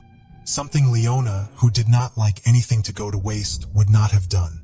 Leona's beloved dog and cat were also left at her home, and those close to Leona are certain that she would not have abandoned them. Leona also had a full week of landscaping appointments booked for the week after she vanished. Despite her independent nature, Leona struggled with dependency on alcohol and drugs. Her daughter Carolyn believes that Leona met with foul play, and that the person responsible was a local alleged drug dealer. In 2008, Leona's family and friends, with the help of the Blue Mountain Sundance Society, held a memorial service for her, both to honor her memory and hopefully inspire people with information in the case to come forward. In 2015, Carolyn spoke with a La Grande Observer for a feature on her mother's case. These efforts have so far not resulted in Leona's disappearance being solved. What are your thoughts about this case? Let us know in the comment section down below. In 1988, Betsy Owens was 15 years old and living in the Pangassi First Nation in Manitoba. She had 3 sisters and loved listening to music and going swimming. On Saturday, October 22nd, she left her family home. A police report says that she was going to play volleyball at a nearby school, but her family claims she was going to a school dance. Around 11 p.m., she and her boyfriend went to his house where they spent the night. Betsy left early the next morning. Her boyfriend was the last known person to see her. She never arrived home, and there has been no sign of her since. Extensive searches of the area were performed right after Betsy went missing, and another series of searches were conducted between 1996 and 1997. The Royal Canadian Mounted Police have told Betsy's family that they believe foul play is involved in her disappearance, but they do not have enough evidence to make any arrests. One of Betsy's sisters provided DNA to authorities in 2013. Betsy's father has since passed away, never learning what happened to his daughter. What are your thoughts about this case? Let us know in the comment section down below. A child is born after her parents have had 5 miscarriages before she came along. She was called the miracle baby. As the miracle child grew up, she became a kind, sweet, pretty, and a smart person. The miracle baby had dreams and aspirations just like any other teenager. But all those dreams were soon going to turn into a horrific nightmare. She was about to become a victim to a dreadful killing, where she was killed multiple times in the heart. Exactly 39 years after her death, police took a man into custody after matching his DNA to blood found at the crime scene. It was an arrest that reopened the 40-year-old cold case, which was now finally solved. 18-year-old high school student Michelle Martenko belonged from her hometown of Cedar Rapids, Iowa. Founded in 1858 and coeducational from its start, Iowa State became the nation's first designated land-grant institution. When the Iowa legislature accepted the provisions of the 1862 Morrill Act on September 11, 1862, making Iowa the first state in the nation to do so. Iowa State is known worldwide for its student-centered culture, and Michelle was a student who was an integral part of this culture. Michelle loved to dress up and style her blonde hair like Farrah Fawcett. Her family remembered her as being kind, sweet, funny, pretty, and smart. She sang in the school choir and wanted to study interior design at university. Her mom Janet had 5 miscarriages before Michelle was born. Michelle was born when Janet was 44 and she was known as the miracle baby. Diagnosed with scoliosis when she was just 12, Michelle had to wear a brace for 2 years to straighten her spine. Once the brace came off, she started getting a lot of attention from boys. One of those boys was Andy Seidel. Michelle and Andy dated for 2 years before they broke up. It was Michelle who wanted to end the relationship.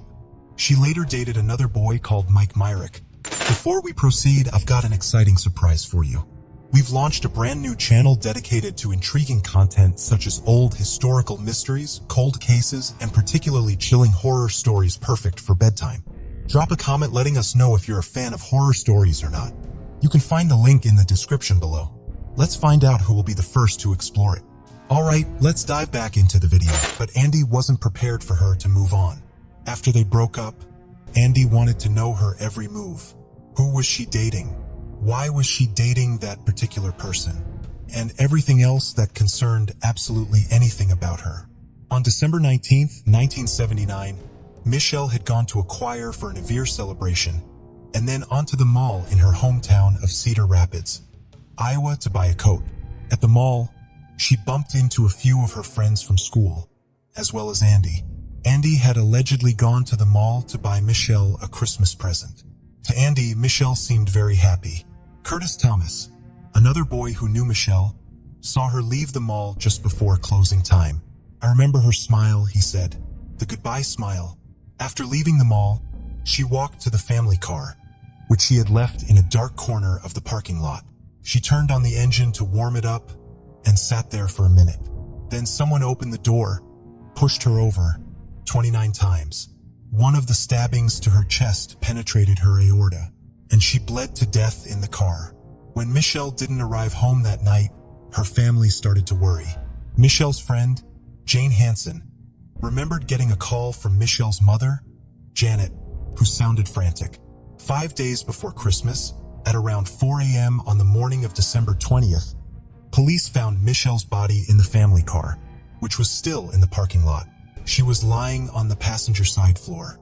She had defensive wounds from fighting her attacker. She hadn't been sexually assaulted, and the cash she was carrying had not been taken. The attacker had been careful to hide his identity. He had worn rubber gloves, so he didn't leave fingerprints. A police spokesman said that everyone's instinct was to say that it was a guy, but they were not sure of the gender of the killer. Based on the number and location of stabbed wounds, police considered the killing to be personal in nature. At Michelle's funeral, Andy's behavior drew suspicion. Michelle's friend Gail Dawson remembered Andy being almost in the casket. Andy had his arms around her, and he was just sobbing. He said to Gail that he had to know who she loved when she died. Did she love him, or did she love Mike? Andy was questioned by police, but his mother provided an alibi for him. She said he was home from the mall by the time Michelle was murdered. Many people, including Michelle's family and friends, expected Andy to be charged, but he never was charged. He left Cedar Rapids to join the Navy. In the week after Martinko's murder, more than 200 people responded to the detectives' appeals in the news for information concerning the case. Police interviewed numerous people, and several of them were cleared of suspicion through the use of a polygraph. Rumors began to circulate about the crime. Some thought that Martinko had received harassing phone calls before her death, but police stated that they did not think so. On June 19, 1980, police released a composite sketch developed based on descriptions provided by 2 witnesses. The description was of the man they believed stabbed Martinko. The sketch indicated a white man in his late teens or early 20s, weighing between 165 and 175 pounds and standing about 6 feet tall. Despite a sketch in hand, a description of the probable killer, and 200 responses, the authorities were still not able to charge anyone with the murder. All the suspects coming in were soon cleared off. There was no solid evidence for an arrest to be made. Died in the 1990s, believing that Andy had killed their daughter. In 2006, 27 years after Martinko's killing, a new cold case investigator working for the Cedar Rapids Police Department became the investigator of this case. He discovered what he believed to be the killer's blood while he was reviewing the case files. From that, police were able to build a partial DNA profile. The results of the test for partial DNA were entered into the Combined DNA Index System, the National DNA Database, but no matches were found. Eventually, more than 125 people would have their DNA swabbed and compared against samples taken from the scene. Out of more than 80 potential suspects that had been identified over the years, more than 60 people were tested and eventually cleared of suspicion. A company specializing in DNA phenotyping was hired to create additional images of the killer, based solely on DNA clues about facial appearance and ancestry. The images looked considerably different from the 1980 composite sketch, and showed a man with blonde hair and blue eyes. The company also produced approximations of how the man would have aged in the years since the crime. In a press conference during which the new image was shared, a former classmate of Martinko exclaimed that the face looked like another one of their classmates, but that classmate had been investigated and was cleared based on a DNA swab several years before. In 2018, the DNA Phenotype and Company took the data they had collected the year before and entered it into GEDmatch, a public genealogy website that has been used by law enforcement to solve other cold cases, most famously that of the Golden State Killer. GEDmatch returned one person who shared DNA markers with the suspect in Martinko's murder, and it determined them to be likely the killer's second cousin once removed. The company created a family tree starting with 4 sets of the woman's gria and reported that the killer was most likely descended from one of those couples.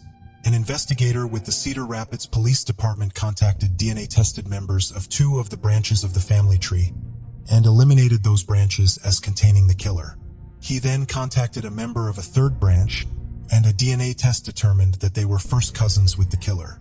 That narrowed the suspects down to a set of 3 brothers who had grown up in Manchester, Iowa. The brothers were placed under surveillance, and investigators began to attempt to collect their DNA secretly.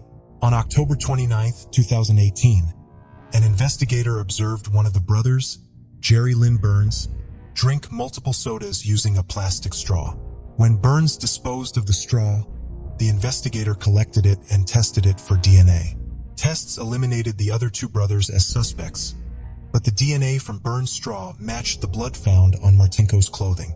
On December 19, 2018, investigators went to Burns' business in Manchester, Iowa to interview him. He refused to voluntarily provide a sample of DNA, but was compelled to do so with a search warrant. His hands and arms were also examined for scars possibly left by the assumed cut sustained during the attack.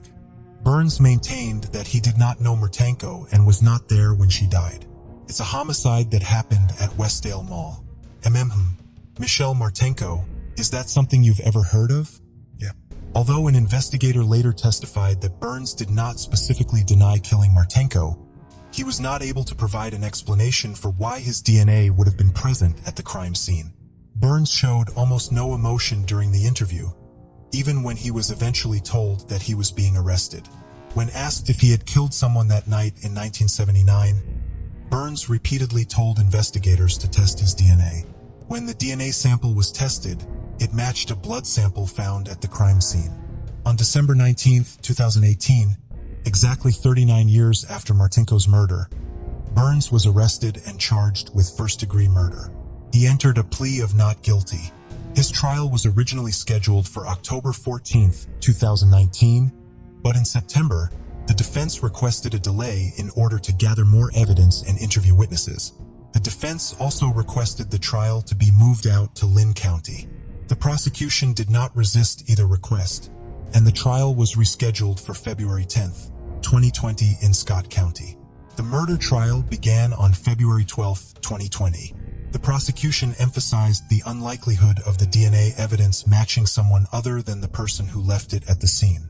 The doctor who performed Martinko's autopsy and investigators in the original case took the stand to testify to how investigation was conducted and to Martinko's cause of death. The defense argued that DNA evidence had been mishandled and that different articles of clothing from the scene should not have been stored together in one evidence bag. Prosecutors also played a video of a police interview of Burns, in which he denied being at the crime scene on the night of Martinko's murder, and could not explain how his DNA had been found at the scene. They also played a later recording after Burns' arrest, in which Burns questioned whether he could have blocked out the memory of committing the crime. The defense brought only one witness, a self-described forensic DNA consultant, who testified on the possibility that police could have mishandled the evidence. He stated that Burns' DNA could have been at the scene due to secondary transfer, such as skin cells transferring to an article of clothing when someone brushes up against another person, although he clarified that it was not his opinion that this was the case with Burns' DNA. Prosecutors called a criminalist to contradict the defense's witness. The criminalist said that the storage of Martinko's clothing was not unusual. On February 24, 2020, after 3 hours of deliberation, the jury found Geraldine Burns guilty of first-degree murder of Michelle Martinko. Iowan law mandated a life sentence without the possibility of parole for first-degree murder. On May 29, 2020, Burns' attorney filed a motion asking for a new trial, claiming his constitutional and state rights were violated. and that the court made a mistake in overruling the request for evidence to be suppressed. Finally, on August 7, 2020, Burns was sentenced to life in prison without parole. In September 2020, Burns filed a notice of appeal. Burns is currently still imprisoned in the Animos State Penitentiary. In a way, Michelle was there in that trial.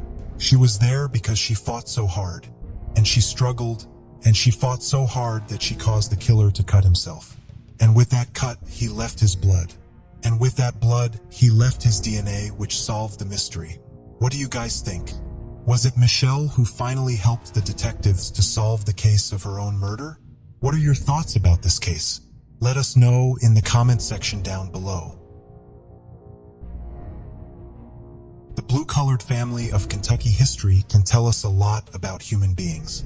Sometimes, the stories of the past sound so unreal that it's very hard to believe them. For example, did you know that ancient Romans used to burn pepper and blow the fumes into a blind person's eyes to cure their blindness? It doesn't exactly fit our image of the great Romans now, does it? After finding out about this story, I was shocked but also curious at the same time. After digging into curious events from the past, I came across Martin and his blue-colored family. Wait, a real blue-colored family that's not from James Cameron's movie? Did you hear that right? 200 years ago, in the year 1820, a French orphan named Martin Fugate settled in the troublesome creek of eastern Kentucky. He had a simple reason to settle in Kentucky, to get married and start a family. Pretty much like any other human being on this planet, right?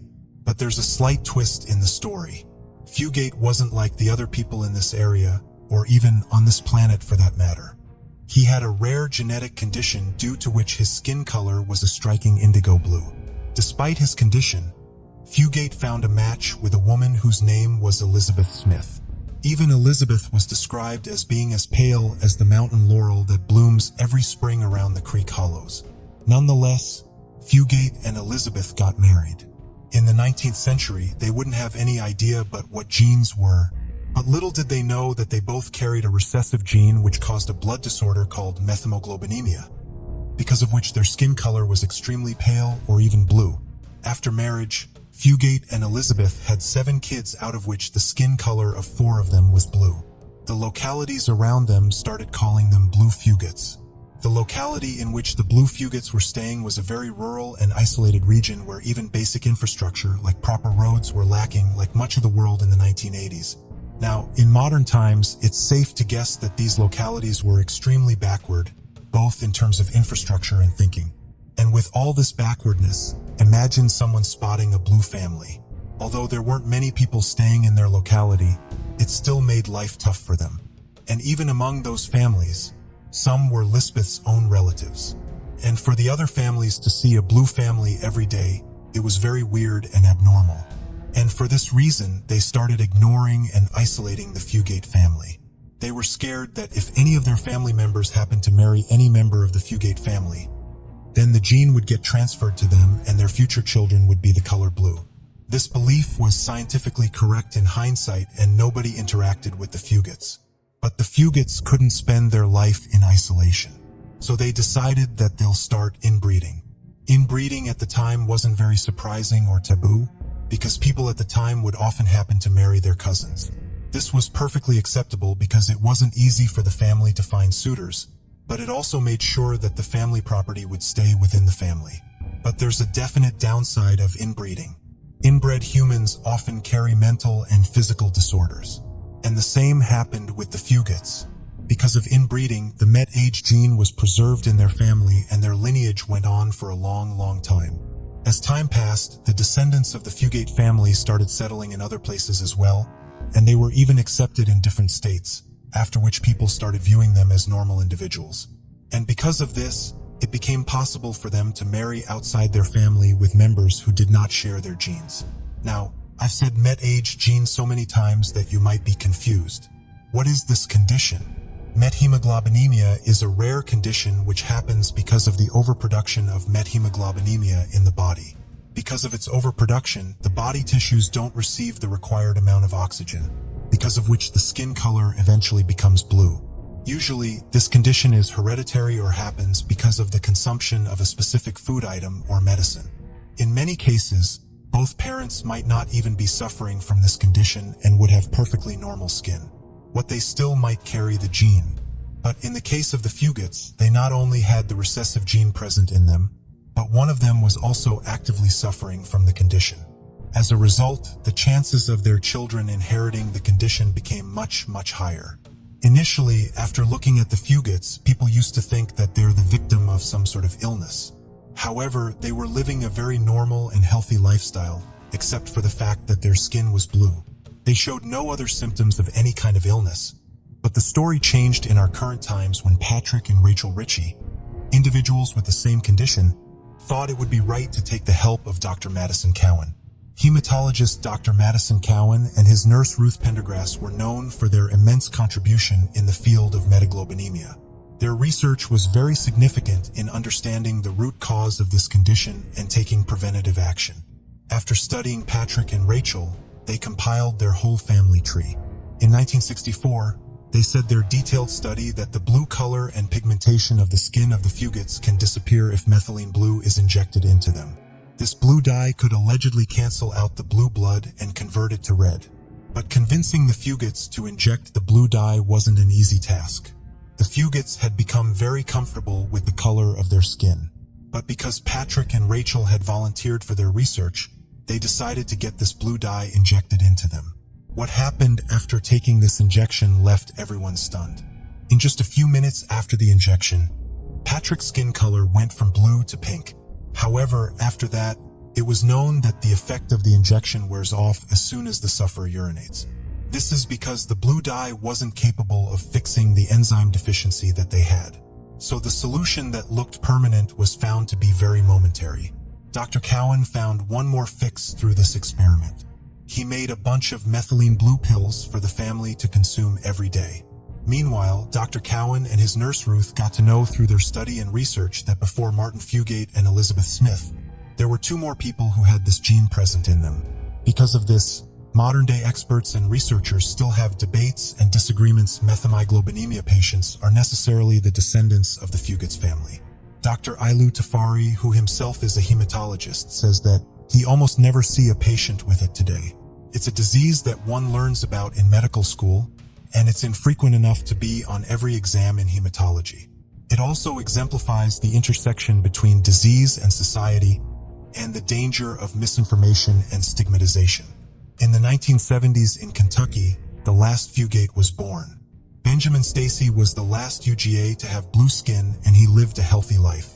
Benjamin was born with a dark, purplish skin right off the bat. Doctors were keen to know about the baby's health. After running the tests, it was known that the baby was healthy and carried the rare genetic disorder just like his family. However, as Benjamin grew up, the blue color from his skin started disappearing to a large extent. So much so that on his body, the color remained only on his lips and fingertips. And even that was only visible when he was angry or felt cold. This could have happened because Fugits moved out of Kentucky and married people from different regions. That's why maybe the effects of this condition were minimal in Benjamin. Fortunately or unfortunately, there's no trace of any more blue babies of the Fugits' descendants. However, it's quite possible that this condition must have existed in some other family in some other corner of the world. Now, where are they, and are they really there? This was a story of such a family about who I'm not sure many people know of. And I'm sure that there are even more stories that neither you nor I will ever find out about. What are your thoughts about this case? Let us know in the comment section down below. When 8-year-old Maddie Clifton disappeared, an entire town sprung into action while the whole nation watched. Maddie had mysteriously vanished from her home in Jacksonville, Florida on November 3, 1998. Hundreds of volunteers joined search parties. Camera crews flocked to the suburbs, and her two parents tried not to despair. Then, after a week of relentless efforts, Maddie Clifton was found bludgeoned and ed to death under the bed of her 14-year-old neighbor. When police found her body, the neighbor first explained that he had struck Clifton in the face while playing basketball with her, then accidentally killed her when he hit her with the bat to stop her from crying. But the neighbor's account was only half of the Maddie Clifton story, and the truth was far more darker. The crime took place in such an unusual way that it shattered everyone, from the authorities to the citizens in the neighborhood. Nobody could believe that such a thing could actually exist and happen around them. Born on June 17, 1990 in Jacksonville, Florida, Maddie Clifton was raised at a time when parents allowed their children to roam free. The Columbine High School shooting had time to curb that lenience, and the fear of terrorism had yet to blanket a nation. Told to play outside on November 3, 1998, having no idea about what was going to happen to her, Maddie Clifton did just that. It was Tuesday when Maddie Clifton went out to play in the suburbs. Her father Steve, mother Sheila, and 11-year-old sister Jessie lived with her in the Jacksonville home. It was election day. Maddie had been at school that day, and after school, she went straight home and arrived back at the house around 4:30 p.m. At home, Maddie practiced her piano until her mother Sheila returned home from voting. As soon as Sheila was home, Maddie ran outside to play. She knew she had a short period of time to play before she needed to be home again for dinner. A lot of children played out on the street. Maddie went to her 16-year-old neighbor's yard to hit some golf balls. She returned to her own yard to get more golf balls. Sheila called Maddie and Jessie in for dinner at 6:20 p.m. There was no sign of Maddie in the yard, so Sheila asked her neighbors if they saw her. They helped to look for her, but she didn't appear to be anywhere on the street. Sheila called 911 to report her daughter missing at 6:30 p.m. The search for Maddie intensified and hundreds of volunteers looked for her, but she was not found. In the days that followed, thousands of flyers were handed out. Maddie's parents appealed for information. The media covered the disappearance extensively and police questioned neighbors. Some were questioned multiple times. The first 7 days of her disappearance were described as a circus. Non-stop search parties, police, news reporters, and missing prison flyers everywhere. Everyone was set on finding Maddie alive. The National Guard was even called to walk through the sewer systems for potential leads. The world had seemingly come to halt for her family. What went from a night of playing outside turned into every mother's worst nightmare. And nobody had an idea that it was going to turn into something worse than a nightmare. On November 10th, Maddie's parents had just finished taping an interview with a national news program, hoping it would result in information on Maddie's disappearance, when their neighbor Missy Phillips ran across the street to find a police officer. Phillips had led the officer to the bedroom of her 14-year-old son. Missy had been cleaning her son's room when she noticed his waterbed to be leaking onto the floor. She began checking the bed when she found the source of the leak. The leak turned out to be Maddie Clifton's body, which was entombed inside the frame. Maddie's body was found partially clothed, bludgeoned with a baseball bat multiple times. Missy Phillips had even been a part of the search parties, unaware that Maddie's body was so close inside her own house. Police drove to Missy Phillips' son, Joshua Earl Phillips, cool to arrest him for the murder of Maddie Clifton. I found Maddie Clifton this morning at about 7:30 a.m. Joshua Phillips was born on March 17, 1984 in Allentown, Pennsylvania, but in the early 1990s. His family moved across the street from the Cliftons in Florida. His father, Steve Phillips, a computer specialist, was incredibly strict and violent towards his wife, Melissa, and towards Josh as well. On January 13, 1999, Maddie's autopsy was made public, revealing she died of blunt impacts to the head with skull fractures. Stab wounds to the neck may have contributed to her death, but there was no evidence of S*****ing injury. On November 16, 1998, prosecutors announced that they will try Joshua as an adult and will ask a Duval County grand jury for a first-degree murder indictment. And on November 19th, the grand jury indicted Phillips for first-degree murder. He was moved from the juvenile detention center to the Duval County Jail, where he was held without bail to await a trial. As Joshua was arrested, he didn't take much time to confess to the murder, but in his own defensive ways.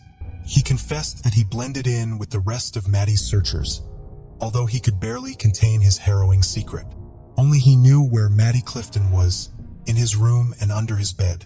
According to Joshua, Maddie's murder was a bad decision that stemmed from an accident. Joshua then recalled the series of events that happened that day when Maddie disappeared. He said that Maddie had come over to ask him to play baseball with her outside. He was home alone at the time, and he agreed to Maddie's proposition. While they were playing outside, he accidentally hit a baseball in her eye. When she started to bleed, cry, and scream, he panicked. Joshua said that he was worried that his father would be angry and that fear caused him to drag Maddie Clifton into his house. As he physically dragged her inside, her lower clothing came off her body. Once upstairs, he beat her with a baseball bat to get her to stop crying and then shoved her under his bed. After that, his father did arrive home. Joshua spent the night with his family, and when he went back upstairs, he realized Maddie was still alive. At this point, he cut her with a small knife, then left her there once more. He later claimed that he was trying to ignore what he had done.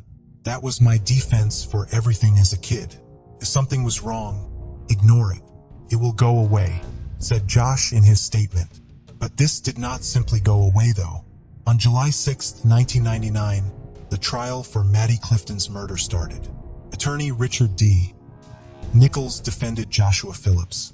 Nichols' strategy was considered abnormal, as he did not call a single witness to the stand, nor did he allow Josh to testify. His whole argument hinged on his closing argument that the murder was an act that began as an accident and deteriorated through the panic that bordered on madness. State Attorney Harry Shorstein made an argument that the murder may have been *****ing motivated, even though there was no evidence of sexual assault. He pointed out some conflicting evidence and arguments, like there was no dirt on Maddie's lower body that would be consistent with Josh's story of her clothes coming off outside from being dragged. There was no blood on the baseball bat that Josh claimed hit Maddie, and this caused that there was no blood in the backyard where they were supposedly playing, and Maddie's older sister claimed that Josh would talk about sex with both her and Maddie. During the trial, the state walked the jury through the day of the murder, including computer history and records. What police found was that 30 minutes before Maddie Clifton's murder, Joshua had been using the family computer to browse hardcore and violent **************. Although the medical examiner found no evidence of assault, Maddie Clifton's pants and underwear were also from her body. There was one piece of inadmissible evidence from the defense that many believe could have also swayed the jury. Josh had brain scans taken from a neurologist that showed he had lesions on his frontal lobe.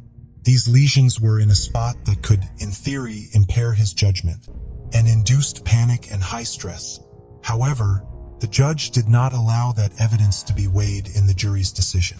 The trial only lasted 2 days, and the jury came to a decision within 2 hours of deliberating. They found him guilty of first-degree murder. Joshua Phillips was sentenced to life in prison without parole, as he was too young to receive the death penalty. He is imprisoned at Taylor NX in Perry, Florida. Since his trial, there have been multiple appeals for his case. In 2012, the Supreme Court declared sentencing juveniles to life in prison without parole as unconstitutional, which is one of the biggest factors in his upcoming resentencing trial in 2013. When Joshua began serving his sentence, the pain he inflicted on an innocent family continued. There was no closure for them despite the life sentence. Maddie's parents dealt with their grief in different ways, and they divorced after 25 years of marriage. They had been together for 30 years. Missy's husband, Steve Phillips, died in a car crash. In 2020, having exhausted other appeals, Joshua appealed to the Supreme Court, but the Florida Supreme Court turned down Joshua's appeal. Justices declined to hear arguments and the appeal. "I did something horrible. I am so sorry for what happened. I wished God that I could have known this or understood this when I was 14. Had I then, none of this would have come about. I had no clue what life meant, what death meant, nor the death of suffering that could follow one act." A psychiatrist assigned to the case claims that more weight should have been added to Joshua Phillips' background and family history. Had it been, the jury would have heard that he was *****ing abused as a child, had an abusive father, and had the mother dealing with extreme depression. The state of Florida claims that Joshua Phillips deserves to stay in prison, at least for another 25 years. What do you guys think about these contradictory arguments? And whom do you agree with? There's no doubt that Joshua Phillips killed Maddie Clifton, But why did he kill her? And should his young age, brain lesions, and prison behavior be taken into account for his 2023 resentencing? What are your thoughts about this case? Let us know in the comment section down below.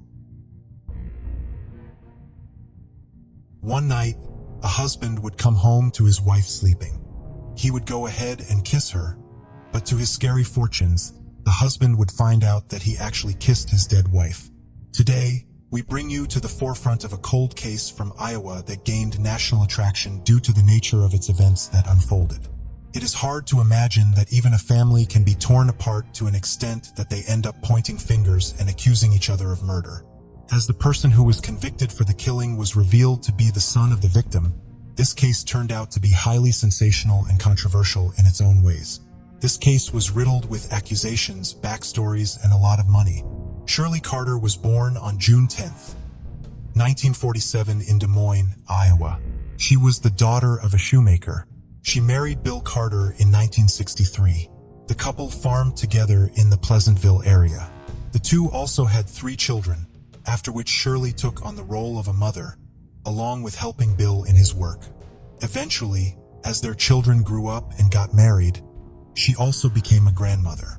On the day of June 19, 2015, everything drastically changed for the Carter family. Bill Carter had dropped off Shirley at their home after getting coffee in the morning. Bill then went to work to haul corn. This was a job that both he and his son Jason did on a contractual basis. After some time, Bill went to work on another load, and his son Jason went back home. It was then that Jason found his mother's lifeless body. Upon finding the body, Jason called to inform his sister before he called 911. And then it was the time when Bill received a call from his daughter stating that his wife was dead. In the 911 call, Jason also mentioned a bullet hole in the refrigerator. He reported that her arms were folded on her chest. Later he said that it looked like she was sleeping, so he kissed her. But when he came to his senses, he realized that he was kissing the lifeless body of his wife. Soon the police officers arrived at the scene with the DCI unit. Shirley Carter was found shot to death inside her residence in Lacona, Iowa. She was 68 years old at the time of her death. There were 2 gunshot wounds on her body. The first shot hit her at the bottom of her heart, while the second gunshot ruptured her heart. During the scanning of the crime scene, the authorities figured that no money was either stolen or even moved from where it was in the house.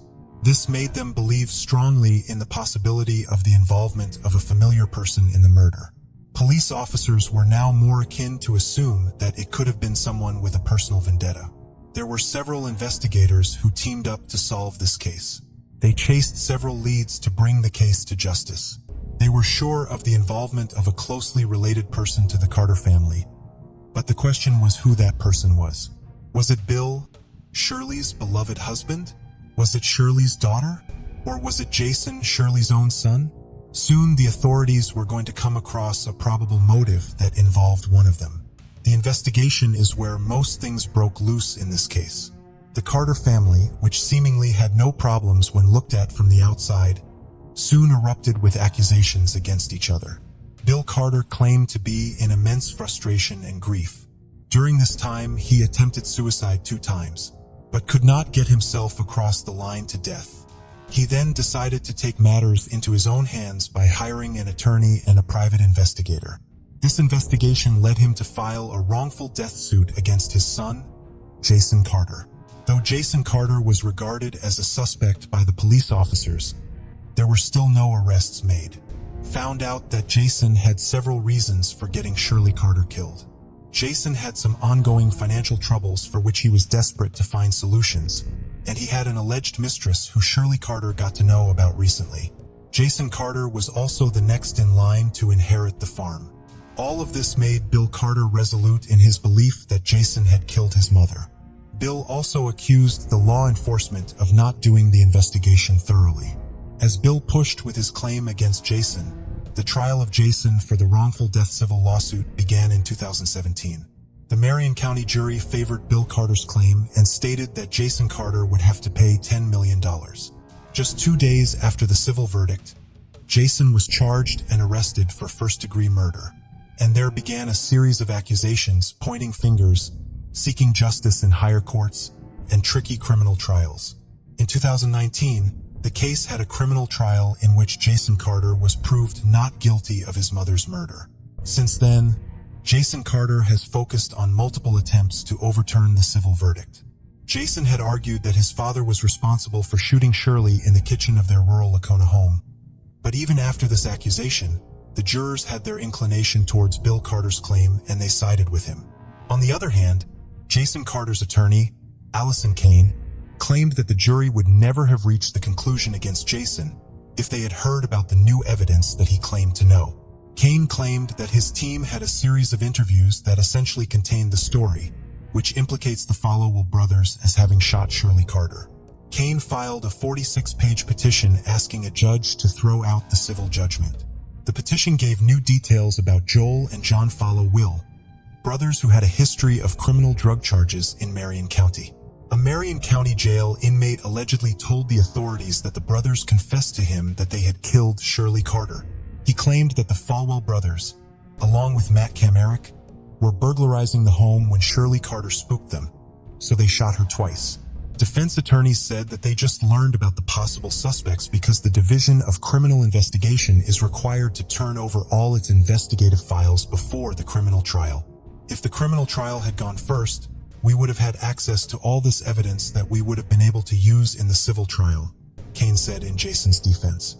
Bill Carter, on the other side, said that the new evidence doesn't change anything, and that his son Jason is responsible for Shirley Carter's death. In the now dismissed action, Jason Carter had sued his father Bill Carter, his brother Billy Carter, and the estate, asking the court to vacate the civil judgment entered in 2017. As he has done prior, Jason Carter claimed that he obtained new evidence about law enforcement's investigation during the criminal discovery process as he mounted a defense to first-degree murder charges. However, the courts did not find that argument persuasive. Courts ruled that Jason Carter's team had knowledge of the evidence prior and that the newly discovered evidence was hearsay, and not admissible anyway. It also added that the evidence doesn't align with the theory Jason Carter had presented at a civil trial. As a result, the District Court and the Iowa Supreme Court concluded that the evidence would not have changed the civil verdict. Thus, they denied Jason Carter's attempts to vacate it to obtain a new trial. Later, in a state lawsuit, Jason Carter alleged a violation of constitutional rights, torturous infliction of severe emotional distress, negligent and wrongful termination, and abuse of process. Eventually, the state lawsuit was dismissed as well. The dismissal, which was on jurisdictional grounds, is pending appeal. A federal lawsuit filed along the same lines was originally dismissed, but then partially revived by appeal, and now it is pending another appeal. Unfortunately for Bill Carter, there's still no closure. He strongly believes that Jason killed his mother with strong motives in his bag, but Jason also seems adamant about proving his innocence and going all the way for it. But the question here remains, if Jason didn't kill his mother, who did? And does it mean that the killer is still out there? What do you guys think? Did Jason Carter plot the murder of his own mother and then stage a 911 call? Or was it Bill Carter who believed strongly that it was his son who killed his wife? Or was it someone else who wasn't even suspected during the investigation? What are your thoughts about this case? Let us know in the comment section down below. It's late afternoon in the Calabar town of Queensland's picturesque scenic rim region, and a cool fall breeze softly sweeps through hundreds of fresh sunflowers. Vanessa Fowler, a mother of 2 visits to remember her beloved little sister. Vanessa says it was her favorite flower. She was a great lady in every aspect. She was strong, resilient, and passionate. The tragic murder of Alison Baden-Clay, her baby sister. What happened to her? Let us go into the investigation. Brisbane is the 3rd most populous city in Australia and is located in Queensland. It's known for the river that runs through it. Despite its location beside a river, the town constructed an urban beach that is the size of 5 Olympic swimming pools. To preserve the street's beach, it was the place where the story of a woman's murder happened. It was among the most high-profile homicide cases Queensland has ever seen. The tale of the Baden-Clay family from Brisbane was first shown on Australian television in 2012. On April 20th, 2012, Friday, Gerard Baden-Clay called authorities at about 7:12 a.m. report his 43-year-old wife, Allison, missing. He said that Allison had gone for a walk in their wealthy Brookfield neighborhood early in the morning. According to Gerard, she did this frequently. She did not, however, come for breakfast that day. He told Allison's parents the same thing. The police started looking for the missing person right away. First, they questioned their neighbors if they had seen anything or remembered seeing either between 8:30 p.m. Thursday and 8 a.m. on Friday. A Holden Captiva and Toyota Prado were the vehicles. A search involving hundreds of volunteers along with the police began immediately. An extensive investigation, including aircraft and police on horseback, was conducted across the rough terrain. In addition, they looked in the D. Aguilar National Park's neighboring mountain forest. Firefighters also searched closed mine shafts. All of these attempts were organized by Sergeant Sharkey Lang. According to Gerard, on April 23rd, police set up a mannequin in the Baden-Clay front yard wearing the exact clothing Allison was last seen wearing. Allison was eventually discovered by a kayaker, not by the cops. On April 30th, the kayaker was near Anstead on Colo Creek. Allison was found at 11 a.m. on the muddy stream banks and resting on her side. Her arms were stretched out and her decomposition was advanced. Her blue shirt was pulled over her head, giving the impression that she had been dragged. Dental records were used to verify Allison's identification. According to the autopsy, Allison would have left significant gouge wounds on the intruder's face since some remains were under her nails. Her family and friends were beyond devastated upon hearing the news. Allison was a pure soul. She was a quiet and composed woman. On July 1st, 1968, Allison June Dickey was born. She was the second daughter of Priscilla and Jeff Dickey's 3 children. Allison was raised in Red Bank, a working-class area. She began her lifelong love of ballet at the age of 4, and her biggest dream was to start her own ballet studio. Allison won the Miss Brisbane beauty pageant at 25 in 1994 and was around 5 feet 6 inches tall. She was also an impressive polyglot, with Japanese, Dutch, English, French, German, and Swedish being among her languages. Her friends had always considered her to be lucky and could not have imagined such disastrous things to happen to this Wonder Woman. She was an ambitious woman who was on her way to accomplishing her dreams, but unfortunately fate stopped her. The family was beyond shattered and couldn't figure out who could have done it since Allison has no enemies. They didn't know how to convey the news to the 3 little souls waiting for their mommy to come back. Allison was the head of human resources at Flight Center Airport when she met Gerard Baden-Clay. He was based at their Tombau office. On August 23, 1997, they married. Gerard Baden-Clay was born in Bournemouth, England. He moved to Australia when he was 10 years old with his parents and 2 younger siblings. He was the great-grandson of Robert Baden-Powell, the founder of the Boy Scouts of America.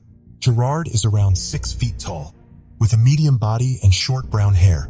The couple moved back to England after their marriage but returned to Australia in 1999. Gerard and Allison were both employed with Century 21 real estate company in 2004 and had 3 lovely young daughters. Gerard Baden-Clay became the managing director of Century 21 Real Estate, after which he finally partnered with 2 others, with Gerard becoming in charge of their real estate company's finances. Toni McHugh was a client of Gerard's real estate firm in 2007. She was a married mother and ended up ending her 17-year-long marriage. A buddy of hers assisted her in obtaining employment with Remax Real Estate Company. This guy had been Gerard's business partner, and it was through him that he had met Toni. Toni worked hard and eventually became a special agent there. Authorities interviewed several people throughout the inquiry, including Toni, Gerard, and his business partners. They started putting the puzzle pieces together one by one. According to investigators, Allison's insurance was worth $800,000 to $950,000. Allison's estate was also handed to her parents. Her life insurance plans were included in this, which also ordered that her 2 insurance plans were ordered to be kept in trust. Investigators had also found that someone was working on collecting Allison's life insurance while her body was being autopsied. It was Gerard, and there they found some evident marks on his face, which were expected to be made by Allison. But these were just assumptions. There was not enough evidence to prove him as the murderer. Where the Crown or prosecution said he sought to cash in on his wife's life insurance policy to pay off his debts. According to a forensic accountant, Gerard owed roughly $300,000 to various relatives and friends while he barely had $70,000 in his bank account. Tony McHugh was brought into the scene. Tony McHugh had said that Gerard phoned her after his wife vanished and ordered her to be quiet. She also said that he did not have the financial means to divorce her. These shocking revelations meant that Gerard and Tony were having an affair with one another. Gerard had informed Tony that he intended to divorce his wife and marry her one day, and he often met Tony without his wedding band on. He confessed to Tony that he loved her and intended to divorce his wife for her, but he also stated multiple times that he couldn't leave Allison because she was depressed. Gerard had also set up a phony email account to contact Tony without Allison being aware during this time. Allison, according to Gerard, was monitoring his phone conversations and text messages and had even imposed a curfew on him. If Allison knew about the affair, she definitely would have been surprised because the pair was in the middle of marriage counseling and had no intention of splitting. 3 days before her abduction, the couple had attended a marriage therapy session. Gerard Bade and Clay liked to present himself as a devout middle-class spouse and parent. He was concerned about his social position and how others perceived him. The truth, however, was completely different. Of course, Gerard had rekindled his romance with Tony McHugh. Gerard didn't appear to be working on his marriage, and he frequently publicly humiliated Allison. Gerard and Tony would be openly romantic toward one another at several work events they went together. He was also in debt to several friends and business acquaintances. Gerard admitted to his business partners that they were having financial problems at that point, which had surprised them because they had been having a great year and were unsure about where all of their money had gone. The business needed financial assistance, and all three partners agreed that any money leaving the company had to be signed. Gerard was no longer allowed to be the only one in charge of the capital. With Gerard Bade and Clay directly facing his partners, this barely lasted a few weeks. He didn't want to have to ask for their autographs constantly, and he repeatedly expressed his dissatisfaction with their lack of faith in him. Besides these incidences, Allison's diaries were introduced as evidence when the trial began on June 10, 2014. According to the journals, jurors heard Allison's views on her marriage and hardships, and how she tried to make her marriage work despite Gerard's treachery. Allison found out about the affair 3.5 years later. Tony was sacked from Gerard's Century 21 business in October 2011, putting an end to the romance. According to the prosecutor, Gerard murdered Allison for financial gain. On his behalf, Gerard testified. His side of the story was that he lied about everything he said in the past, but that everything he claimed at the trial was proper. Gerard acknowledged Tony's 4-year affair during his trial. He also admitted having previous relationships. However, none of them mattered because they were irrelevant to him. The jury didn't believe Gerard, and on July 15th, he was found guilty and condemned to life in jail with the prospect of release after 15 years. Gerard's defense attorneys sought an appeal in August 2015 based on a new premise. They were now claiming that Gerard had killed Allison accidentally during an altercation. He became scared and attempted to conceal the murder. On December 8th of that year, Gerard was successful in his appeal. Instead of being found guilty of murder, he was found guilty of manslaughter. Even though Gerard lied about how he got scratches on his face and sought to cover up Allison's death, the Court of Appeals found a reasonable inference that he was innocent of premeditated murder. The court dismissed the Crown's motive of financial gain. His marital problems were insufficient to warrant a murder conviction, and the prosecution erred by failing to introduce evidence excluding the possibility of accidental death. In July 2016, the High Court, consisting of 5 justices, heard an appeal from Queensland prosecutors who argued against Bade and initial Clay's conviction being downgraded. The High Court probed the defense about the change in their case. However, according to her autopsy, Allison died from a hit to the head after collapsing. It was ruled accidental, since there was a prior argument between the two and that cannot be counted as murder, but rather an accident. In August, the High Court restored the original Gerard Bade and Clay conviction and the unanimous verdict. Domestic and Family Violence Prevention Month is observed in May. We go into it knowing that in 2022, we've already lost 17 ladies in 4 months. Every time they've been slain, it's been by someone that they know. There are no winners in domestic violence. We've made some progress since Alison Byton Clay's case stunned the country, but not nearly enough. Thanks to their support and devotion, Alison's friends and family have formed a foundation in her honor. Through education and assistance, the Alison Byton Clay Foundation aims to raise attention to many types of domestic and familial abuse. Thank you for joining us on this journey into the depths of unsolved mysteries. Cold cases not only challenge our understanding of the past, but also ignite our curiosity and determination for answers. Remember to subscribe to stay updated on our latest investigations. And if you have any information regarding the cases we've covered, don't hesitate to reach out. Together, we can shed light on the shadows of the past and bring closure to those who seek it. Until next time, stay vigilant, stay curious, and never stop seeking the truth.